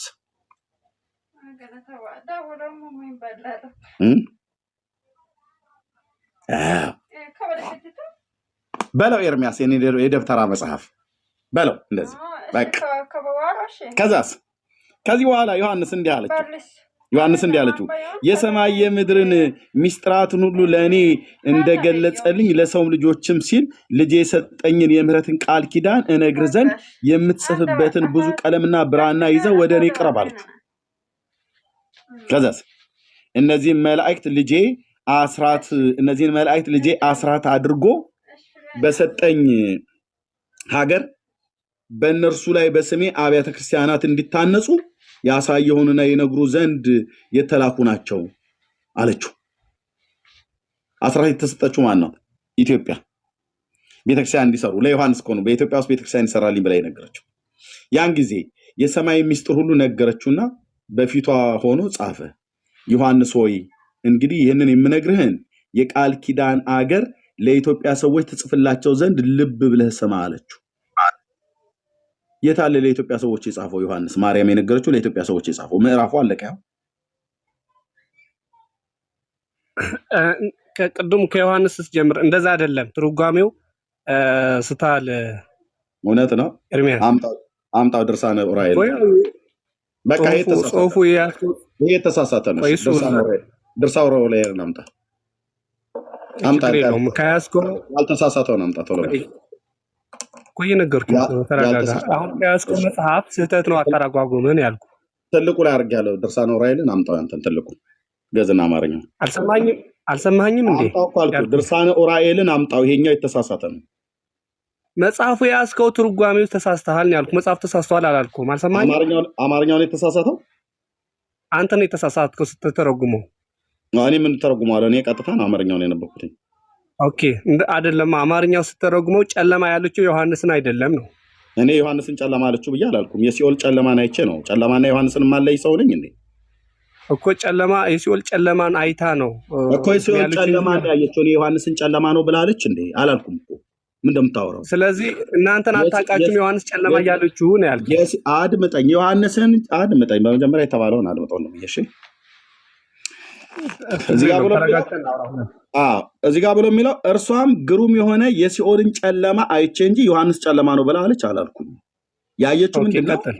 መላእክቱ መጥተው እዚህ ጋር ሲነግሯት ዮሐንስ ከጸለየ በኋላ ያን ጊዜ 40ኛው ቀን ላይ አራቱ የመላእክት አለቆች ማለት ሚካኤልና ገብርኤል፣ ሩፋኤልና ሱሪያል የሚባለው ኡራኤል ላካቸው። ወደ እርሷም ቀርበው ሰገዱላትና ልብ በሉ እዚህ ጋር ሰገዱላትና ብሎ የሚለውን ኦኬ ሰገዱላትና እመቤታችን ሆይ የልጅሽ ወዳጅ ወንጌላዊ ዮሐንስን ለምን ዝም አልሽው? አታነጋግሪውምን? መልስ ስለምን አትመልሽለትም አሏት። እመቤታችንም ወንጌላዊ ዮሐንስ ወዴት አለ ብትላቸው እመቤታችን ሆይ እነሆ በፊትሽ ቆሞ ይገኝ የለምን አሏት። ምክንያቱም በእናቱ ቤት ውስጥ ነው ያሉት። ይኸው ኢየሱስ ክርስቶስ እናት እመቤታችን ድንግል ማርያምን በዚያ ትቻት ነበርና ወደ ገሊላ ወረዱ ይላል። ምክንያቱም እመቤታችንም ከእናቴ ቤት አገኘኋትና ይላል ገብቼ ሰላምታ ሰጠኋት። እርሷ ግን ከእናቴ መኝታ ቤት ክፍል ተቀምጣ ሳለች ይላል። የዮሐንስ እናት መኝታ ቤት ነበር የተቀመጠችው። ስለዚህ ዮሐንስና ማርያም በአንድ መኝታ ቤት ነበሩ ማለት ነው። ከሮም ተመልሶ ሰላምታ ሲሰጣት በመጽሐፉ አጻጻፍ ሲሰግድላት አንድ ክላስ ውስጥ ሆነ አላየችውም 40 ቀን ሙሉ። መላእክት ተልኮ ነው። በፊትሽ እንሆ ቆሞ የለምን አሏት። እመቤታቸው ወደ ይሄው በፊትሽ ቆሞ የለምን አሏት። እርሷም ግሩም የሆነ የሲኦልን ጨለማ አይቼ ከመፍራት ወይንም ከመደነቅ የተነሳ ልቦናዬ ሌላውን ስለማያስታውስ ያለ ዛሬ ያላየሁትም ማለች። ረስታለች ማለት ነው። ዮሐንስን ረስተዋለች ማለት ነው። ኦኬ አሁን ጉዳዩ ያለ ዛሬ ያላየሁትም የተባለ ዮሐንስን አይደለም ነው። ማን ነው ታዲያ? ማን ነው? ጨለማውን አይታ ነው እንዴ? ተረጋጋ፣ አድመጣኝ። ተረጋጋ። እዚህ ጋር ቆይ እሺ አውራ። ቆይ ውሸትህን እንዴት አፈረደች? እዚህ ሳይሆን አራዳ። እሺ ጨለማውን አይደል ያለ ዛሬ ያላየሁትም ያለችው? ችግር የለውም። አሁን የምታደርጋለህ ውሸትን ቆይ ተርጉመው። ጨለማውን አይደል ያለ ዛሬ ጨለማውን አይደል ልብ ብልና ስማኝ። ጨለማውን አይደል ያለ ዛሬ ያላየሁትም ብላ ያለችው? አዎ እሷም ግሩም የሆነ ቆይ እኔ የራሴ እኮ ነው አረዳድ። እሺ አንብብ። ቆይ የራሴ አረዳድ ነው የምነግርህ። ኦኬ እሷንም ግሩም የሆነ የሲኦል ጨለማ አይቼ ከመፍራት ወይም ከመደነቅ የተነሳ ልቦናዬን ሌላውን ስለማያስታውስ ምኑን ስላየች ምን ስላስደነገጣል? ጨለማው እና ሲኦል ስለማስታወስ ያለ ዛሬ አላየሁትም ያለ ዛሬ አላየሁትም ያለችው ጨለማውና ሲኦሉ ነው እኮ። አሁን አላየሁት ቅድም ጨለማውና ሲኦሉ ነው አይደል ያለ ዛሬ አላየሁትም ያለችው? ተረጋጋ ብለህ መልስልኝ እንጂ ያለ ዛሬ አላየሁትም ብላ ያለችው ሲኦሉና ጨለማው ነው ብለኸኛል ቅድም። አሁን ያለ ዛሬ አላየሁትም ያለችው ሲኦሉና ጨለማው ነው አይደል እኮ። ቆይ ተረጋጋ። እኔ አሁን ከላይ ተረጋግቼ ነው የማወራህ። ጥያቄ ነው እየጠየቅኩ ያለሁት፣ መልሱን መልስ። ተረጋጋ። እንደዚህ አይነት ጨለማ አይቼ አላቅም እኮ። ስለዚህ ያለ ዛሬ አላየሁትም ያለችው ጨለማውንና ሲኦሉን ነው ወይ ነው ያልኩህ? አይደለም። ታዲያ ምኑን ነው ያለ ዛሬ አላየሁትም ያለችው? ምኑን ነው እኮ ዛሬ ሲባል ያለ ዛሬ አላየሁትም ያለችው? ወንድም ዛሬ ነው እንደማለት ነው። ሐሳብ ውስጥና ወይ አብራራ ወይ ላብራራ ነው። ኦኬ ጎ እሺ አብራራ። ላብራራ ወይም አብራራ። እኔ በተረዳሁት መጠን ላብራራውና ነው እንደዛ አይደለም ብለህ ታስብ። ኦኬ እሱም ግሩም የሆነ የሲኦል ጨለማ ባየች ከድንጋጤ የተነሳ ጨለማውን አይታ ያለ ዛሬ አላየሁትም የምትለው እንደዚህ አይነት ነገር አላየሁትምና አሁን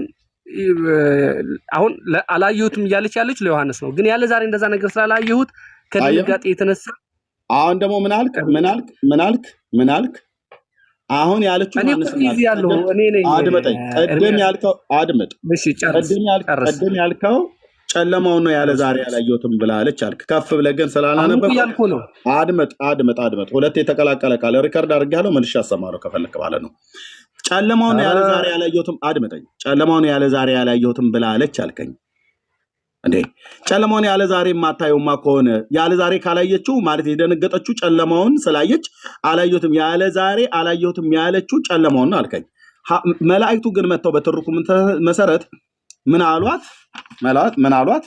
ይሄው እዚህ ጋር መጡና እመቤታችን ሆይ አትለፈውሽ። ያ ግዕዝ ነው ወደዚህ ያለው ግዕዝ ነው ወደዚህ ያለው ግዕዝ ነው። ኦኬ እሺ ቀጥል። እመቤታችን ሆይ የልጅሽ ወዳጅ ወንጌላዊ ዮሐንስን ስለምን ዝም አልሽው? አታነጋግሪውምን? መልስስ ለምን አትመልሽለትም አሏት። እመቤታችንም ወንጌላዊ ዮሐንስ ወዴት አለ ብትላቸው ስላላየችው ማለት ነው። ወዴት አለ? እናቱ በእኝታ ቤት ውስጥ ሆና ማለት ነው። ይኸው እመቤታችንን ከእናቴ ቤት አገኘኋትና ገብቼ ሰላምታ ሰጠኋት፣ ሰገድኩላት ይላል። እናቱ ቤት አግኝቷት ሰላምታ እየሰጣት እየሰገደላት አላየችውም። ምንም አንዲት ቃል አልመለሰችለትም። ያልመለሰችለት አልሰማችውም፣ አላየችውም ማለት ነው። ከዚህ የተነሳ ጨነቀኝ ጠበበኝ አለ። ወደ አምላኬ ጸለይኩ አለ። በ40ኛው ቀን 4 መላእክትን ላከ። መላእክቱ መጡ። እመቤታችን ሆይ የልጅሽን ወዳጅ ዮሐንስን ስለምን ዝም አልሽው? አታነጋግሪው፣ መልስ ስለምን አትመልሽለትም አሏት። እመቤታችንም ወንጌላዊ ዮሐንስ ወዴት አለ ብትላቸው እመቤታችን ሆይ እነሆ በፊትሽ ቆሞ ይገኝ የለምን አሏት። በፊትሽ ቆሞ ይገኝ የለምን ሲሏት እርሷም ግሩም ከሆነ ከሲኦል ጨለማ አይቼ ከመፍራት ወይም ከመደነቅ የተነሳ ልቦናዬ ሌላውን ስለማያስታውስ ያለ ዛሬ አላየሁትም ያለችው ዮሐንስን እንጂ ጨለማውን አይደለም። ኦኬ ከላይ ካነበብ ኤርሚያስ አሁን ይሄ ስህተቱ ምንድን ነው? አሁን ትክክል እኮ ነው። ታዲያ ስህተቱ ከፍራቻ የተነሳ ቆይ እኔ በገባኝ መንገድ ላባራ ካነበብከው በገባኝ ልክ ማለት ነው። ከፍራቻ የተነሳ ከመደንገጥ የተነሳ ይሄን ነገር አላየሁትም ማለቴ ከመደንገጥ የተነሳ ሰው መለየት አልቻልኩም ወይም ደግሞ ዮሐንስን አላየሁትም የሚል ስሜት ነው የሚሰጠኝ ለኔ። አሁን ኃጢአቱ ምንድነው? ስህተቱ ምንድነው? ኦኬ ከመደንገጧና የጨለማውን ሲኦልና የጨለማን አይታ ከመፍራቷ የተነሳ ነው አይደል ያላየችው? አዎ ማለት አለየሁትም ማለት በደንብ አላየሁትም ነው። ግልጽ ምንም የሚያሻማ ወርድ አይደለም። ልቦናዬ ሌላውን ስለማያስታውስ እኮ ነው ያለ ዛሬ ያላየሁትም ያለችው። አዎ ከድንጋጤ የተነሳ ይላል ከላይ። ችግር የለውም እኮ ትክክል ነው። እኔ ቅራኔ የለኝም። አንተ ካነበብከውም ከመጽሐፉ አንጻር የጌታ እናቱ መንፈስ ቅዱስ አለባት የለባትም? እንዴት መንፈስ ቅዱስ ባይኖርባት መቼስ አትጸንስም። አለባት የለባትም ነው ጥያቄ። አለባት እንጂ አለባት። እንደዛ ነው ባጭሩ መልሰው አለባት።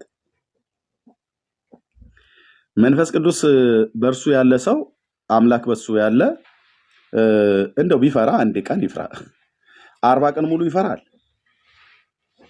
ወርቅ 10 ቀን ምንም ችግር የለውም። አሁን መንፈስ ቅዱስ ያላቸው ሰዎች 40 ቀን ሙሉ ይፈራሉ።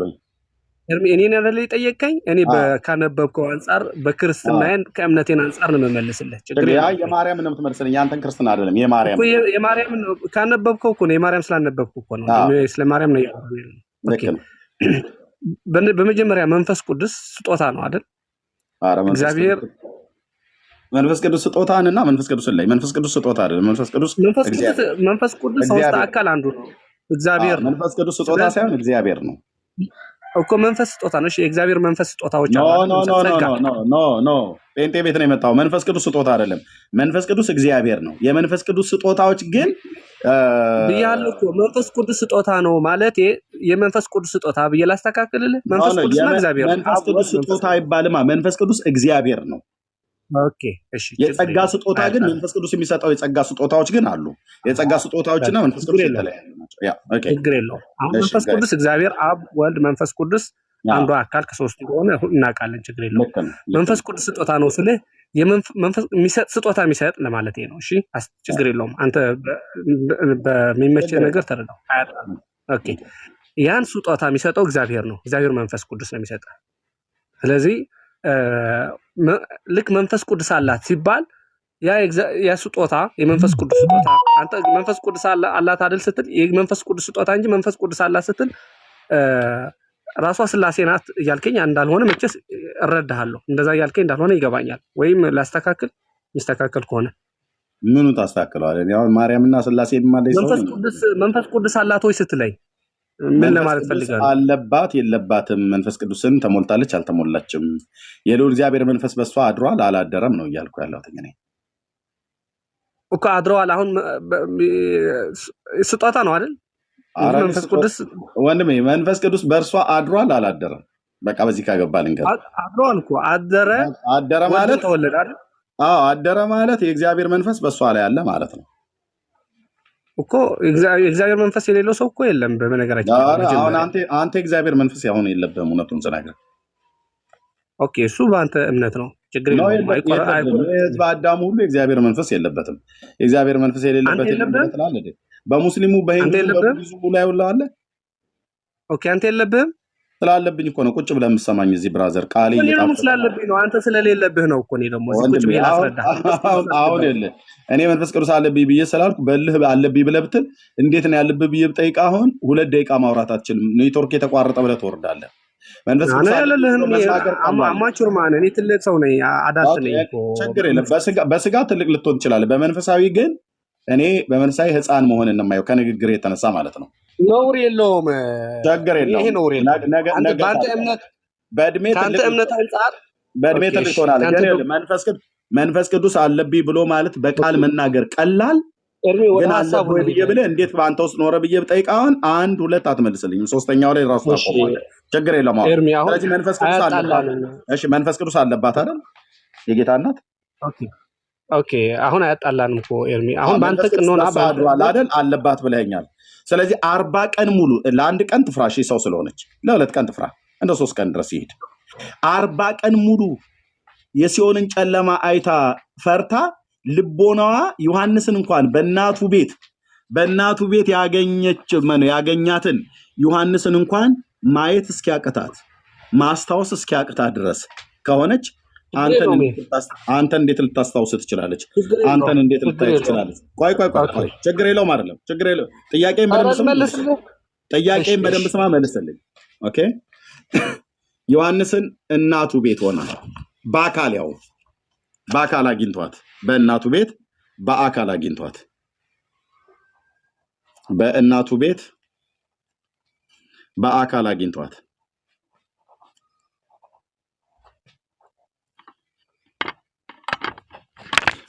አግኝቷት አላየችውም።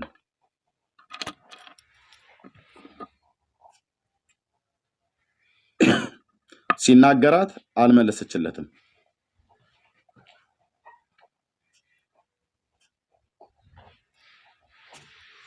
ኦኬ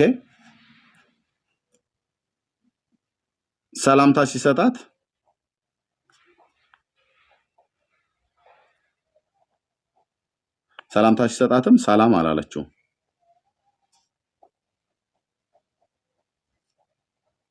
ኦኬ ይሄ ሁሉ ከምን የተነሳ ነው? ከፍርሃት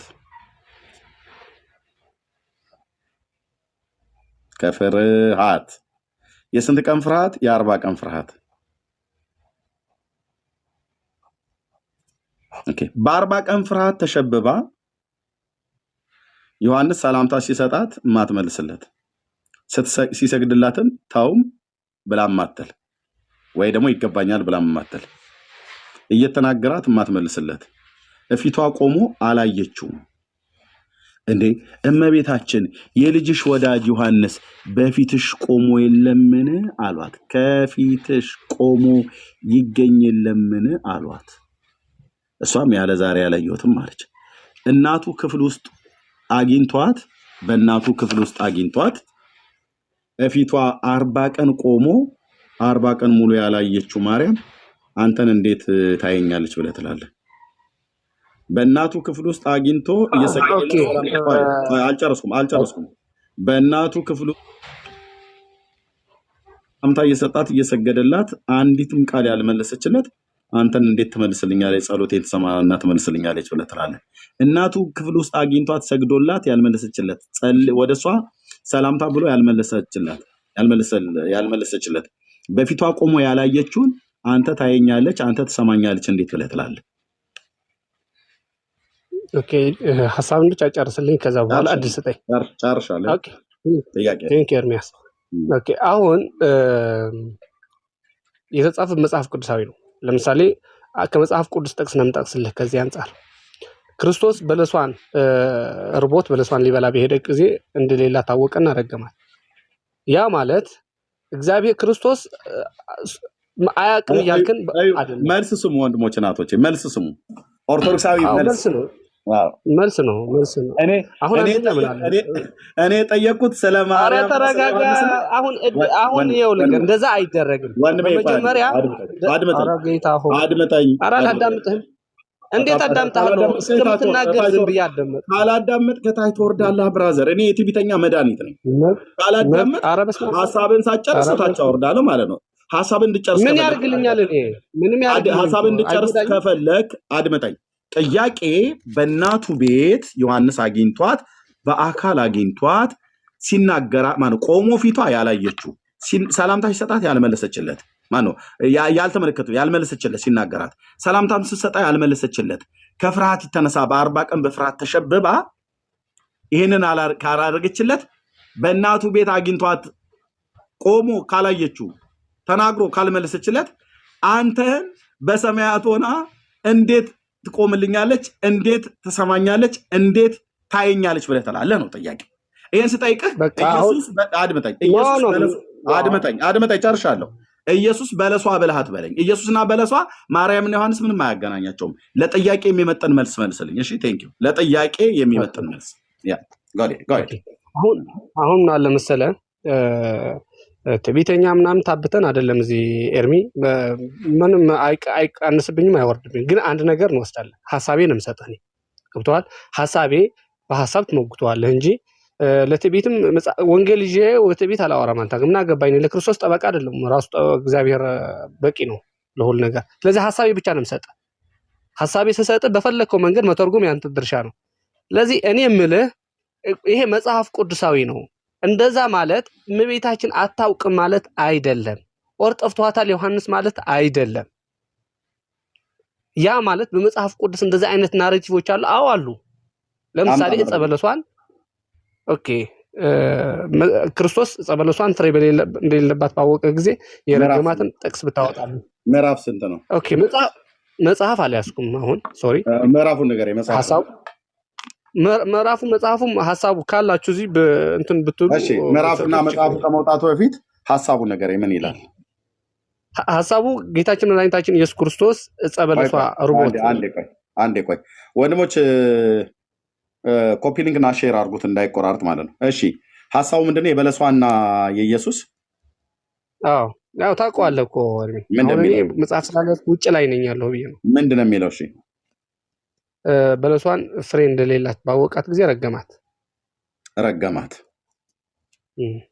እሺ ከዛስ?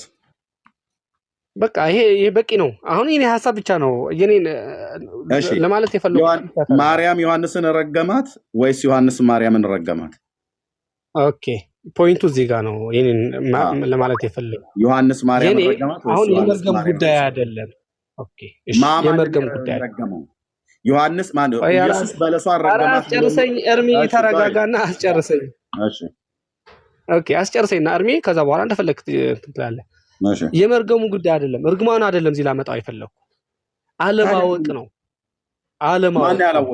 ማን ያላወቀው? ክርስቶስ እግዚአብሔር ነው፣ ግን በለሷ ፍሬ እንደሌላት ማወቅ ያውቃል። ነገር ግን መጥቶ አይቶ እንደሌላት አውቆ ማን ነው አላወቀም? አለማወቅ ነው ብለህ ያልከው ማን ነው? ኢየሱስ ነው የማያውቀው በለሷ ፍሬ እንደሌለባት የረገማትን መጥቶ ካያት በኋላ እንደሌላት ካወቀ ረገማት። አዎ ስለዚህ አስቀድሞ አያውቃትም ነበር ማለት ነው። አላልኩም እኔ ያ እኮ ነው።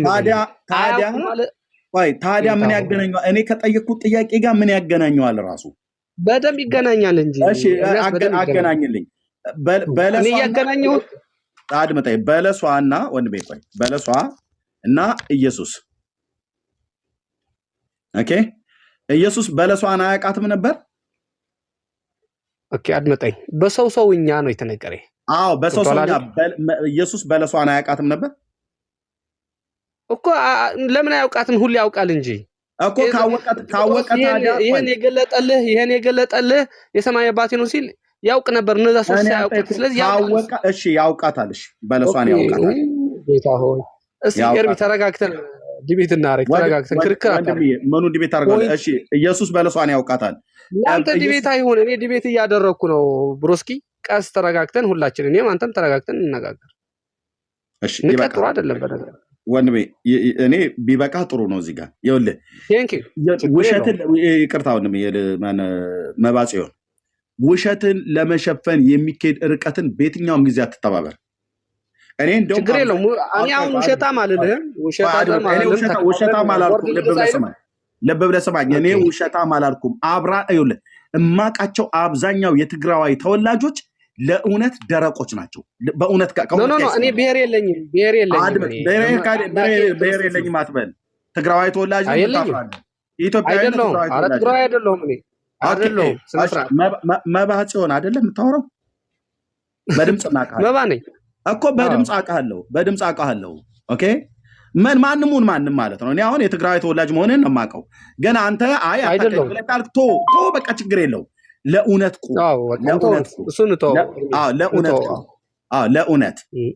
ስትቆም